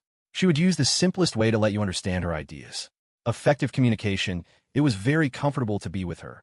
Hoche held Mang Shu's hand. "In our marriage, if there is anything that makes you uncomfortable, just say it, and I will try my best to avoid it." "You too," Mang Shu said. "If you have any opinions or ideas, just say them directly. I dislike trying to understand a person through guessing." "Understood." Mang Shu patted Hoche's hand. "Go wash up and sleep. You had insomnia last night, and after a busy day, you're in a strange environment tonight. I'm afraid you won't be able to sleep again." Mang Shu left the room and went downstairs to get a cup of yogurt. Hoche was in the bathroom. Mang Shu knocked on the door. I left a cup of yogurt for you on the bedside table. It said to help us sleep. The door opened. Hoche was shirtless, his face wet. Thank you. It's nothing. Good night. Mang Shu was about to leave when her wrist was grabbed by the man. When she looked back, she was pulled into his arms. Hoche wrapped his arms around Mang Shu's waist and leaned down to capture her lips. It was not an overly passionate kiss. Hoche said to Mang Shu, "Good night. Sweet dreams." Hoche let go, and Mang Shu left. Hoche knew very well that he did not love Mang Shu at the moment, but they were husband and wife. Whether he kissed her or she flirted with him, it was the most normal and natural thing to do. He hoped that this marital relationship could proceed normally. So he wanted to do all the things that normal couples do with her, like hugging, like kissing, like mutually giving and taking. He could feel that the easygoing Mang Shu did not reject or dislike it. Perhaps this was the benefit of a strategic marriage. Unsurprisingly, Hoche had insomnia again.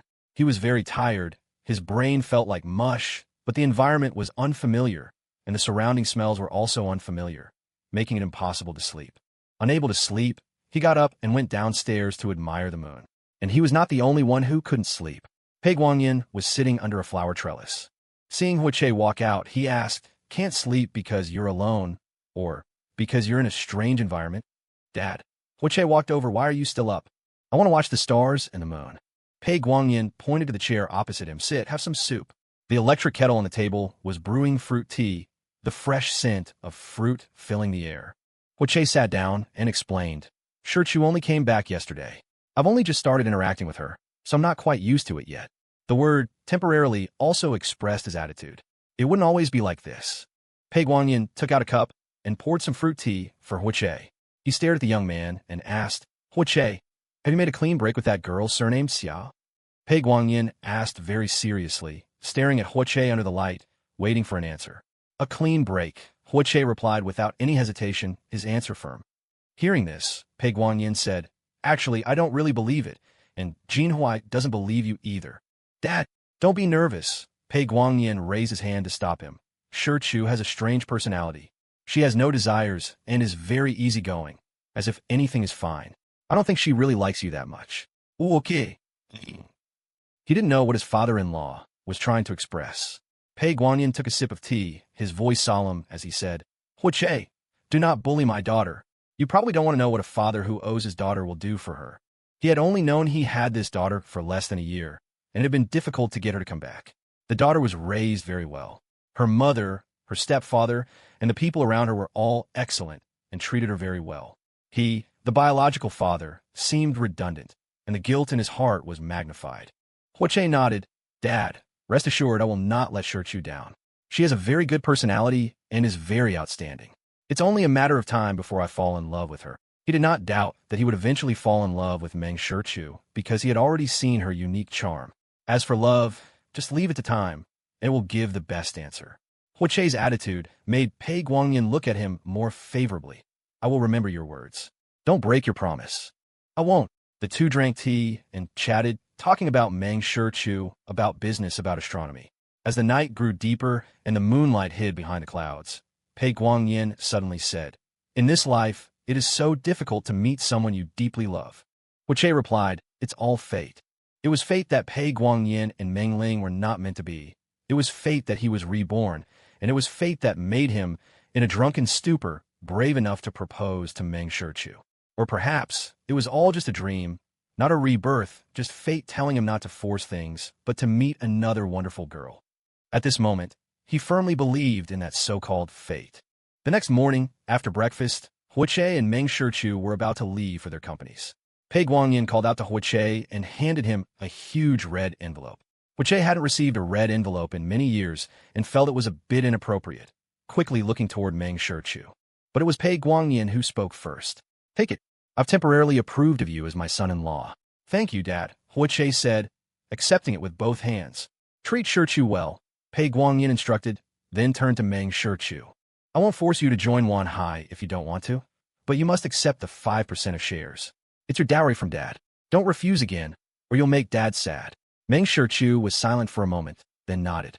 "All right, that's more like it." Pei Guangyin finally breathed a sigh of relief. He took Mang Shu's hand. If you ever feel wrong, come back to Dad. Mang Shu nodded. We'll be going now.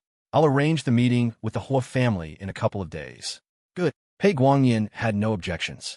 His daughter had probably been an adult since she was a child, with a strong sense of self, firm personal opinions, and a clear-headed, powerful mind. It was the good fortune of 8 lifetimes for him to have picked up such an outstanding daughter. Pei Jinhui walked out with Mang Shu and Hoche.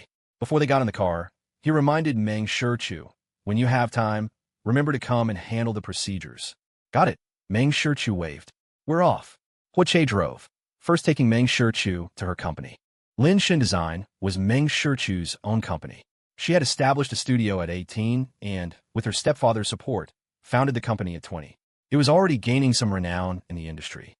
Besides her own company, Mang Shu held shares and positions in her stepfather's tech company and security group. Her last business trip had been for the security group's overseas affairs. Her days were busy and fulfilling. The car stopped outside Lin Shin Design. Mang Shu asked Hoche, "Are you going back to rest? Or to your company?" "To work," Hoche said. "Do you have other plans?" "Just asking," Mang Shu said. "Last night, around midnight, I saw you and my dad were still out stargazing." "Huh?" Hoche was shocked. "You saw? Why didn't you say anything?" Mang Shu said, "It's rude to interrupt people's conversations." She was calm and composed, not asking for the details of their chat, but Hoche took the initiative to explain. "We were just talking. Dad told me not to bully you, or he would deal with me." Hearing this, Mang Shu comforted him. "Don't be nervous, it's not that exaggerated." "How so?" Hoche asked, curious. Mang Shu explained. "First, you can't bully me. Second, I will protect you." Hoche's mood suddenly brightened. He added, "I also told Dad that I will fall in love with you sooner or later." Mang Shu raised an eyebrow, staring at Hoche. "And why do you think that? We're husband and wife, and you're so outstanding, excellent in every way. If I don't fall in love with you, there's something wrong with me, and I don't think I have that many major problems." After hearing his logic, a smile touched the corners of Mang Shu's eyes. "Then you'd better get to it.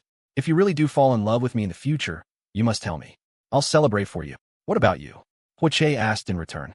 "What about me? Will you fall in love with me?" Mang Shu pondered this question for a moment, then shook her head. "I've never been in love, so I don't know. I can't give you a definite answer or a guarantee. But you can rest assured, as long as you are good to me, I will be twice as good to you." Since she hadn't fallen in love with him yet, this answer didn't make Hoche sad or uncomfortable. It just made him curious about something else. "I want to know why you agreed to my proposal that day." Even if that wedding had ended in a hurry, the He family's fate was sealed. The impact on Mang Shu wouldn't have been too great. It had been that way in his past life. This time, it was his intrusion that had altered the trajectory. He was very curious as to how Mang Shu had agreed to marry him after just a few words. It was profitable. Mang Shu answered without hesitation. With the He family, it was a union of powerhouses. With the Hoche family, it's also a union of powerhouses. For me, there was both fame and fortune to be gained. Hoche understood. He hadn't guessed wrong. Mang Shu's agreement to marry him was never about putting on a show for the He family. Her purpose was clear. Just then, Mang Shu spoke again. "Of course, my impression of you is that you're a good person. Why would you think that?" Hoche was puzzled. His reputation in their circle was terrible. They all said he was lovesick, a psycho. Mang Shu said, "That day at the bar, you stepped in to help when you saw an injustice. Your friend's words and actions were also elegant and gentlemanly. Birds of a feather flock together. You must be a good person. It was profitable. You yourself are excellent. Nothing you've done has made me uncomfortable. You answered all my questions with sincerity. So getting married was not a problem." Hoche hadn't expected that in such a short time. Mang Shu had even considered his character. She hadn't rejected his proposal based on the rumors in their circle, but instead believed that he was a good person at heart. That one time at the bar, when she was being harassed by a scoundrel, his friends had each said just a few words, and she had already made her judgment. Birds of a feather flock together. A very powerful theory. His friends are all top tier and outstanding. So how could he possibly be a scoundrel? This also indirectly proved how formidable and excellent Mang Shu was. Hoche took Mang Shu's hand and held it in his palm. "If one day you come to like me too, you must also tell me, and we'll celebrate together. I'll take your car.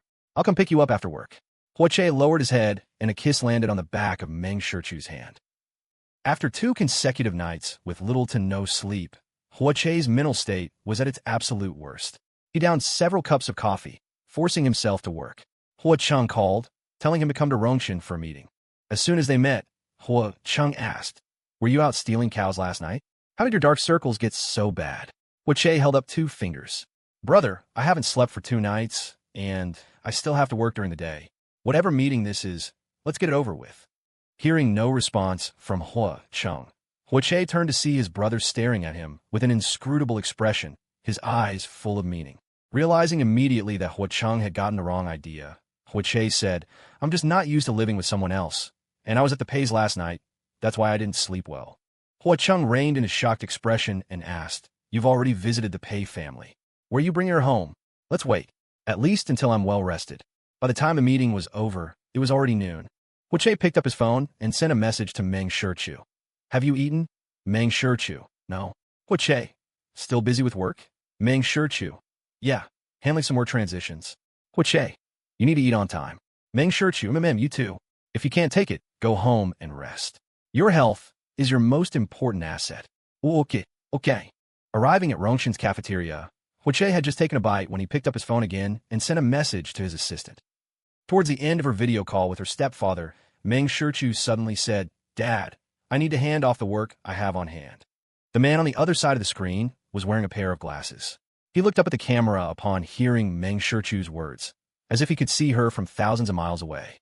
He asked, "Is this your own idea, or is he making you stay at home full time?"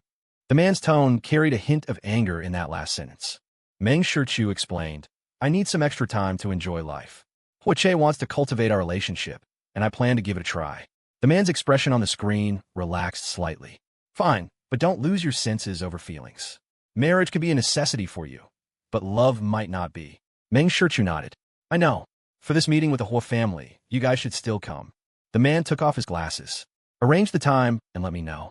Your godfathers can't make it. They've gone abroad on vacation." After ending the video call with her stepfather, Mang Shu got up and headed to the cafeteria. Her assistant, Jiang Wen, walked in carrying a bag. "Miss, CEO, whose assistant sent over a cup of milk tea." Hoche left work early to pick up Mang Shu.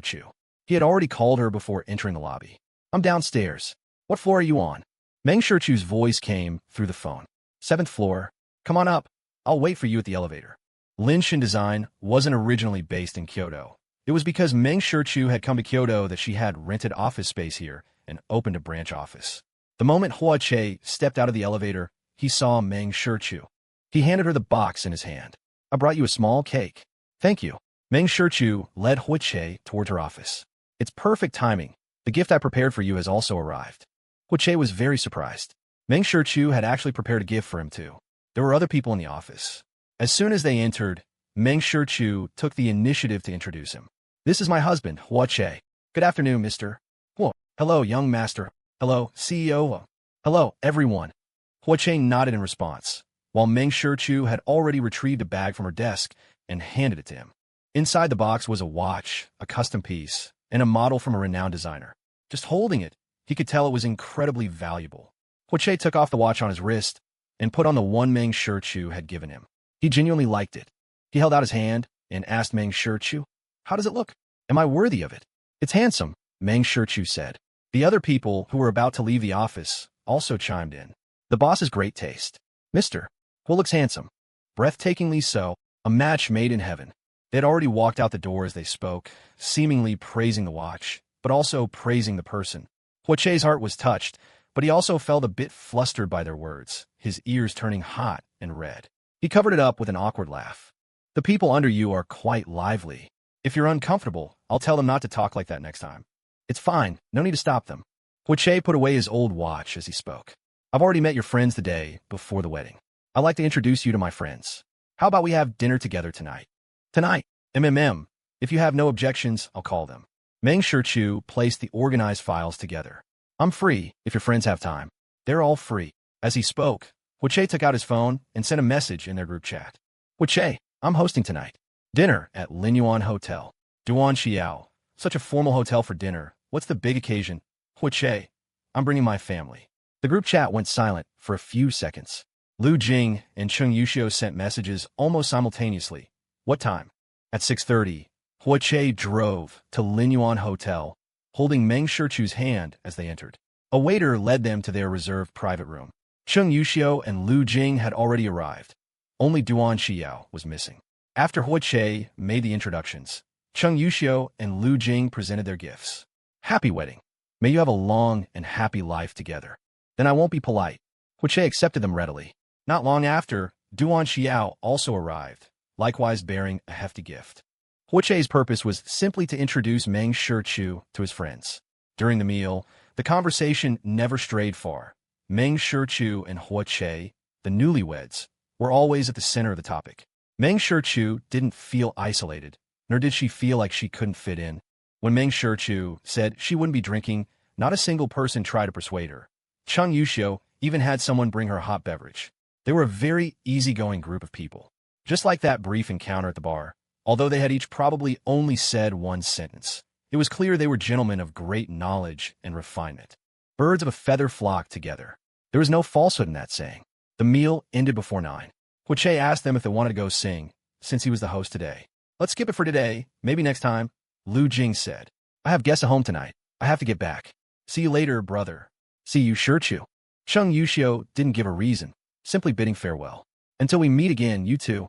I'm not giving you a chance to show off in front of me. I'm going home. Duan Xiao joked. Shu, let's meet again next time. Goodbye. Mang Shu smiled and waved. Because Hoche had been drinking, Mang Shu drove on the way back. Perhaps it was the effect of the alcohol, but not long after they started driving, Hoche began to feel drowsy. He had barely closed his eyes for 2 nights and was now struggling to stay awake. Mang Shu rolled up the windows, played some soothing instrumental music at a very low volume, and the small space was filled with a sleep-inducing atmosphere. While waiting at a red light, Hoche's head leaned against the car window, and he fell asleep. Afterwards, Mang Shu slowed the car down significantly, trying to minimize the car's movements as much as possible so that Hoche could sleep more comfortably. Back at Haidang Villa, Mang Shu gently tapped Hoche's shoulder. We're home. It'll be more comfortable to sleep at home. Having been in a deep sleep, Hoche was a bit disoriented upon being woken up. Forcing his eyes open, Hoche realized they were in their own garage. He said sleepily, Sorry, I actually fell asleep. It's fine. Let's get out. Mang Shu's voice was very calm. While not exceptionally gentle, it was extraordinarily reassuring. Mang Shu also opened the car door for him. As Hoche got out, Mang Shu reached out to steady him. The servants had already retired for the night. Mang Shu and Hoche returned to their room, and Mang Shu told Hoche to shower and rest first.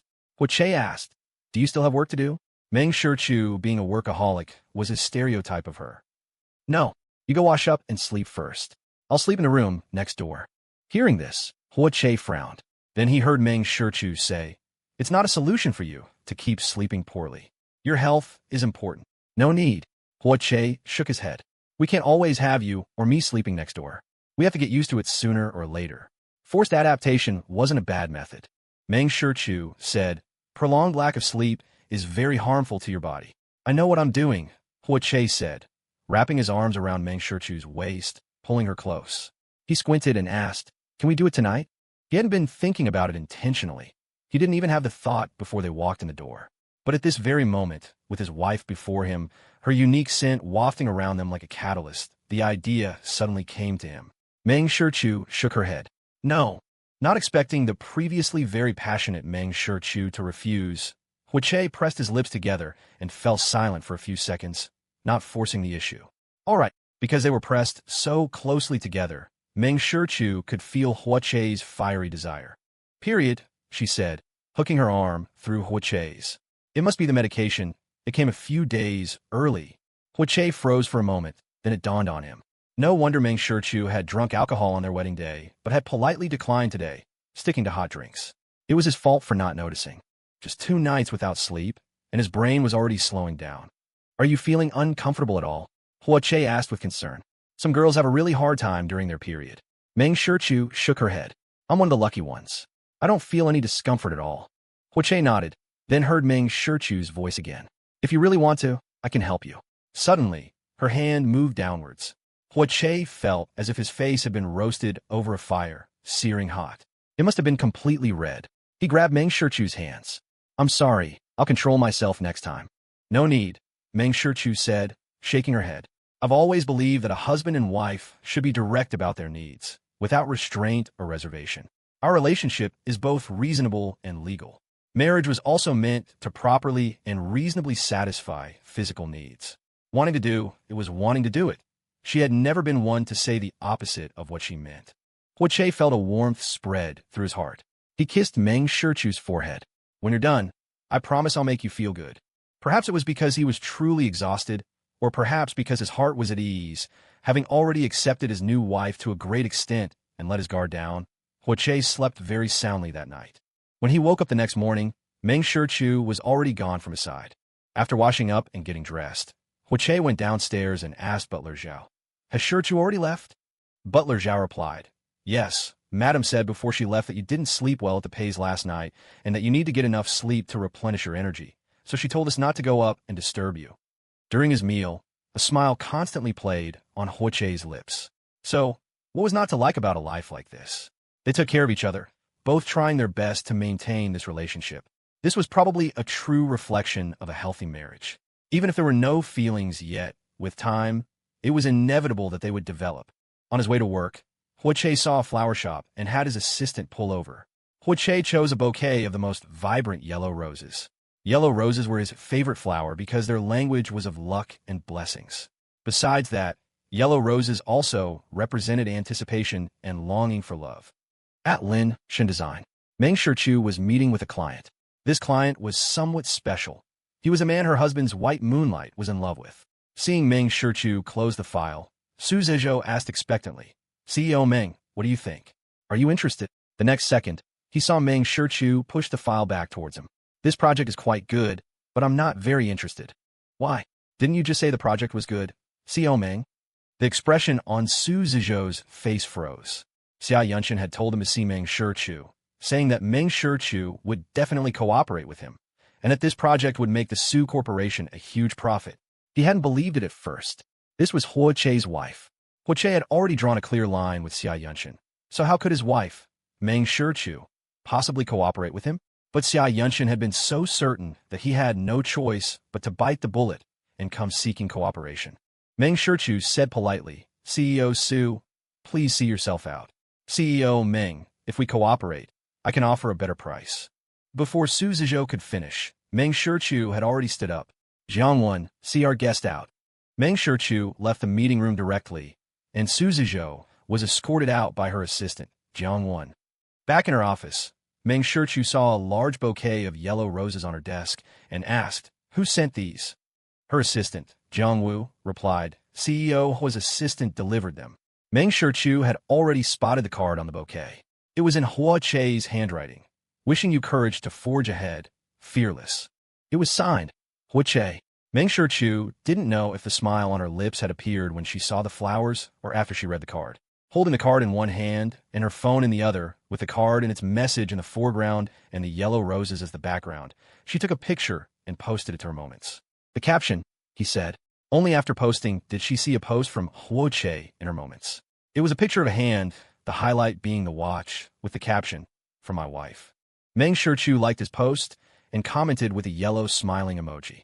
In the afternoon, Mang Shu received a call from Pei Jinhui, telling her to come over and complete the procedures. 5% of Wanhai shares was a considerable amount. Mang Shu had planned to stall, but Pei Guangyin called, and then Pei Jinhui called again. She couldn't put it off any longer. "I'll be there in a bit," Mang Shu finally conceded. After finishing the work at hand, Mang Shu planned to head to Wanhai. Just as she got downstairs, her path was blocked. "Miss Meng, I'd like to talk to you," Mang Shu said calmly. "Miss Xia and I have no business dealings.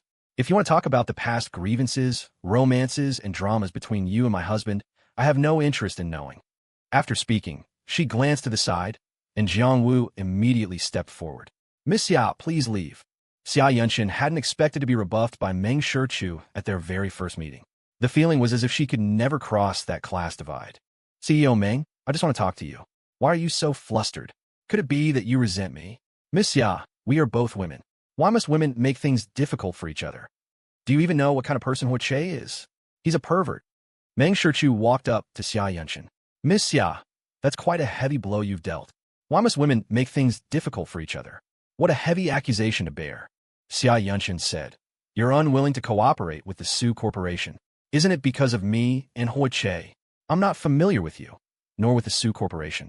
My refusal to cooperate is to avoid suspicion, Mang Shu said, and, as she spoke, the call she had just dialed was answered. Hoche's voice came through. What's wrong? Avoid what suspicion? He had only heard the last part and was confused. Mang Shu said, Your ex is making a scene in front of me. You come and handle it. Her voice was steady and indifferent, devoid of any emotional fluctuation. There was silence on the other end for a few seconds.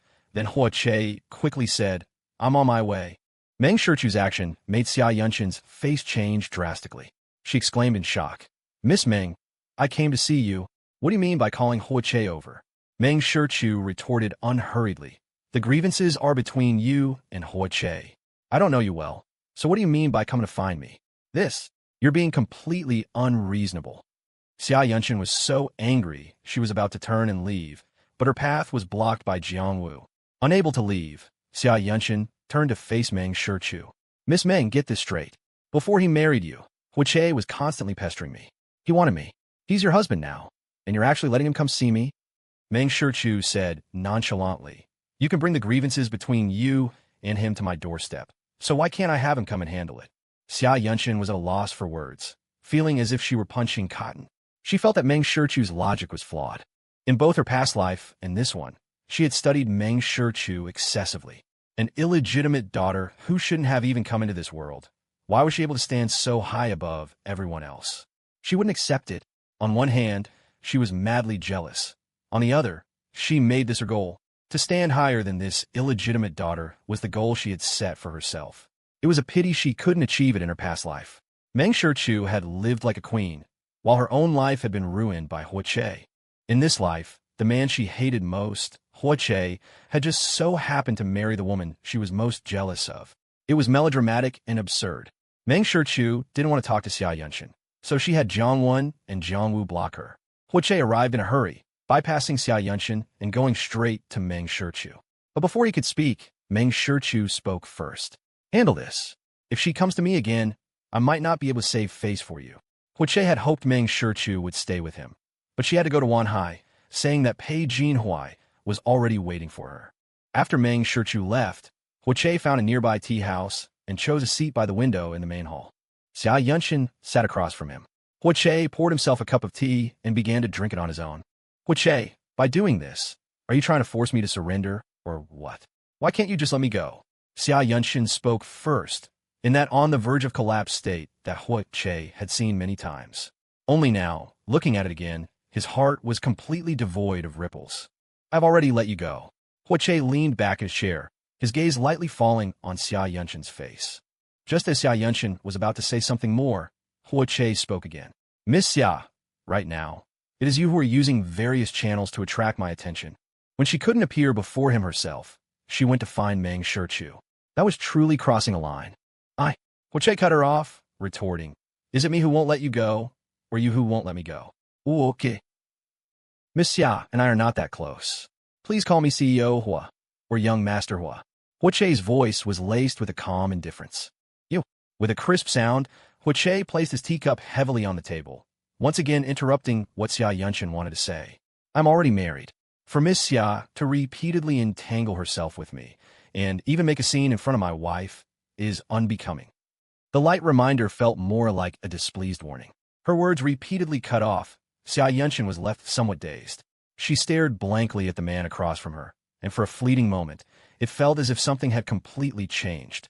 But she still believed that Hoche was retaliating against her. It was you who wouldn't let me see you. Hoche let out a soft laugh. If I hadn't been smitten with you before, with the Xia family's standing, you never would have had the chance to enter my circle. You wouldn't have been able to see me at all. He had merely revoked a few special privileges, yet the way Xiain spoke of it, it was as if he had done something terribly wrong. But I saved your life, Hoche cut her off, retorting, Miss Xia. Hoche's voice turned colder and a little louder. A few other patrons in the tea house couldn't help but look over. Under the gaze of several pairs of eyes, Xiain's face flushed and her expression became flustered. She couldn't help but raise her voice as well. If I hadn't saved your life that time, you would have been dead long ago. Would you have the chance to coerce and threaten me now? Seizing the initiative the way those people looked at Hua, Hoche instantly deepened. Someone recognized Hoche and whispered to the person next to them. That's the Hoche family's lovesick young master.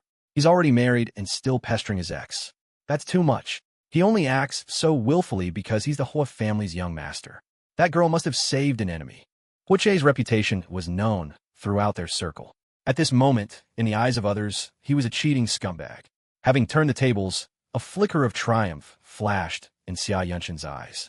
She lowered her voice and said to Hoche, Hoche, I have nothing to lose, unlike you. If you continue to treat me like this, I will ruin your reputation. Seeing Xia Yunshin's calculating expression, the slight frown on Hoche's brow actually smoothed out. He asked, Why don't you say that a little louder, Miss Xia? Xia Yunshin said, her voice not low, Hoche, I am your savior. If it weren't for me, you would have been dead long ago.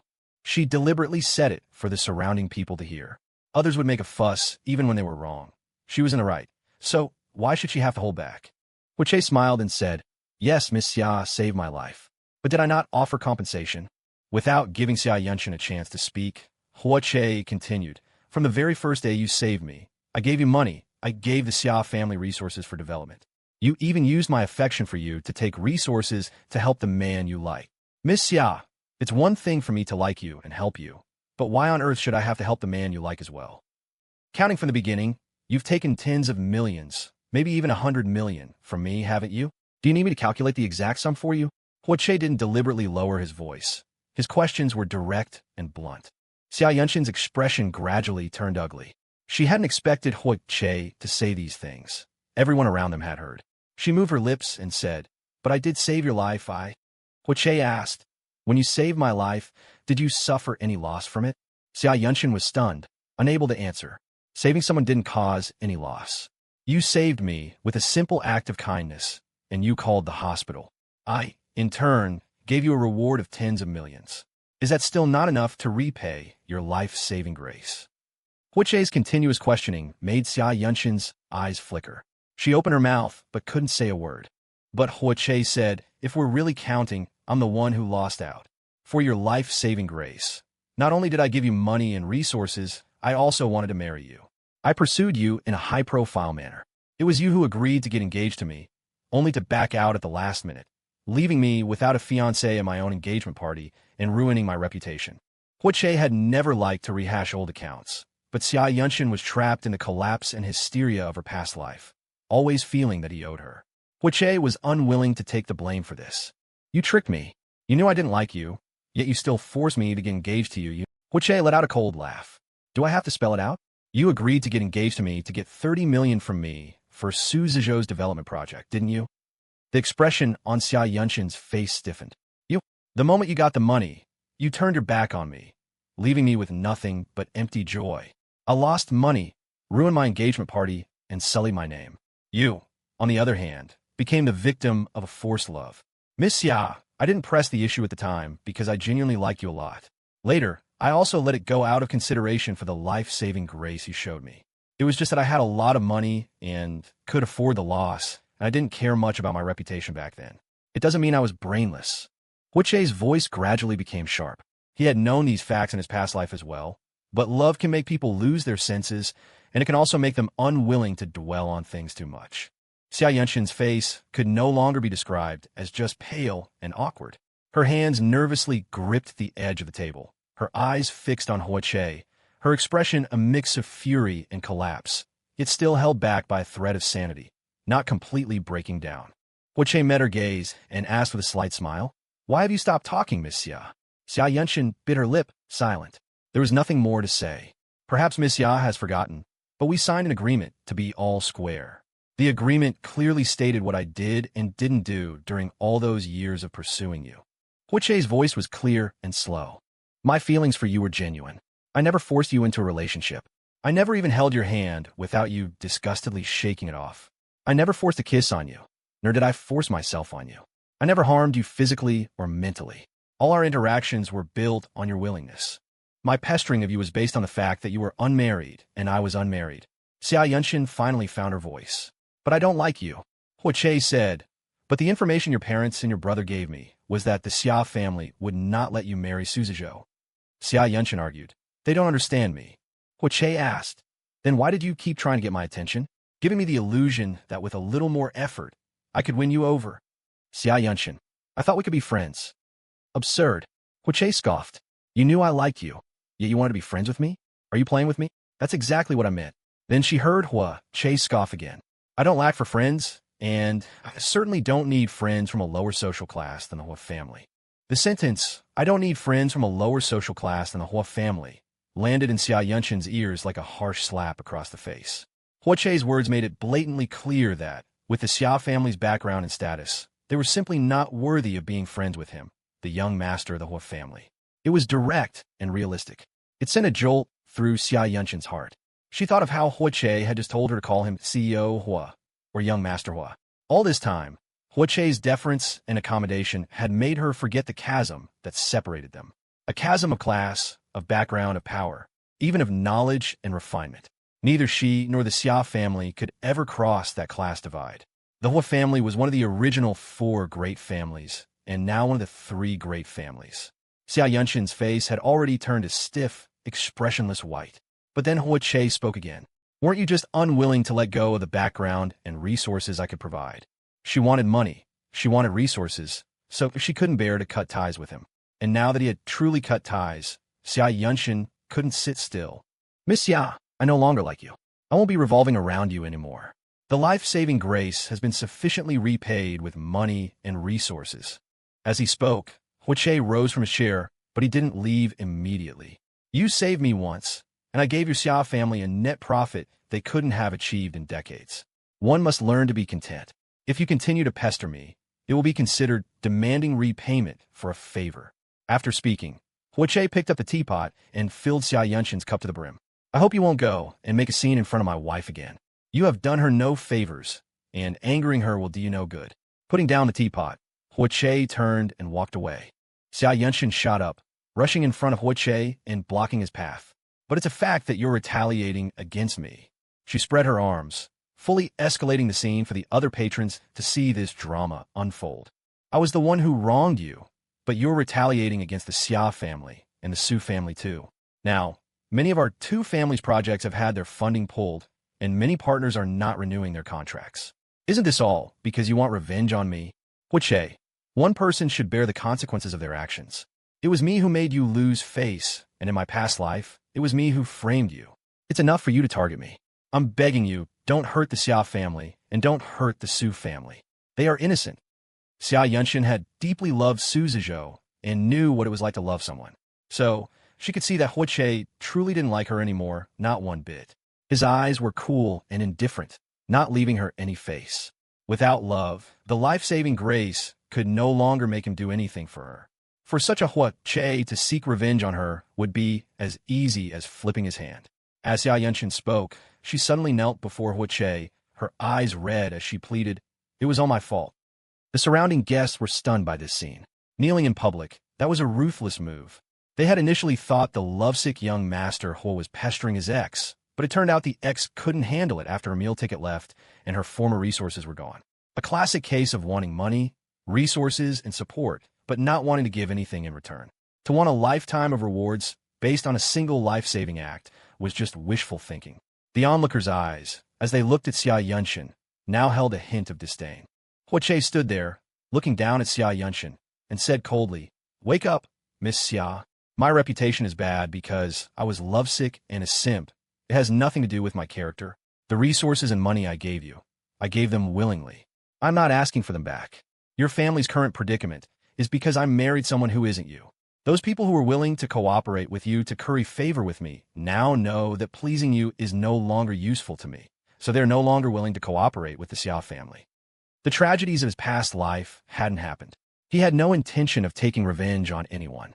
If he had really wanted revenge, Xiain wouldn't have been able to hop around in front of him for so long. Hoche's words left Xiain stunned, completely dumbfounded. She didn't believe it, and she refused to believe it. She would rather believe that Hoche's revenge was the cause of the current situation for the Xia and Su corporations. If Hoche wasn't retaliating against her. No, impossible. In her past life, she had caused Hoche's death. Hoche must hate her to the bone. How could he not be taking revenge on her?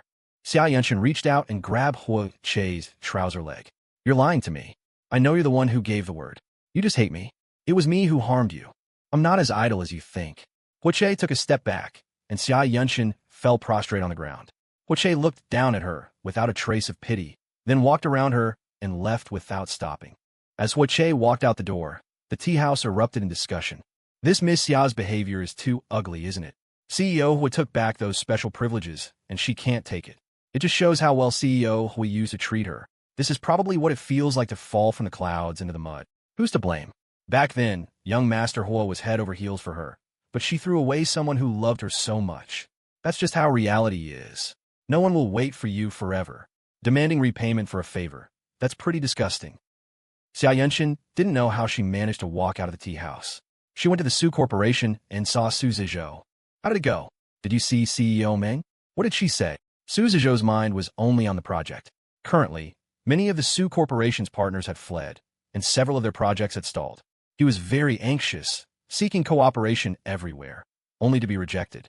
His former partners were all avoiding him, making it difficult to even get a meeting. Now, all his hopes were pinned on cooperating with Mang Shu. He had considered Lin Shun design before, but he also knew that Mang Shu was Hoche's wife, and the chances of her cooperating with him were slim. It was Xiain who had told him that he would definitely be able to cooperate with Mang Shu, that the project was outstanding and would make a huge profit, that had made him shamelessly go and see her. Unsurprisingly, he was rejected. Xiain didn't believe it and went to see Mang Shu herself. But right now, Xiain's face was pale and she wasn't speaking. Su Zizhou was getting very anxious. Yanshin, why aren't you talking? Did it work out or not? Xiain sat on the sofa, as if in a trance.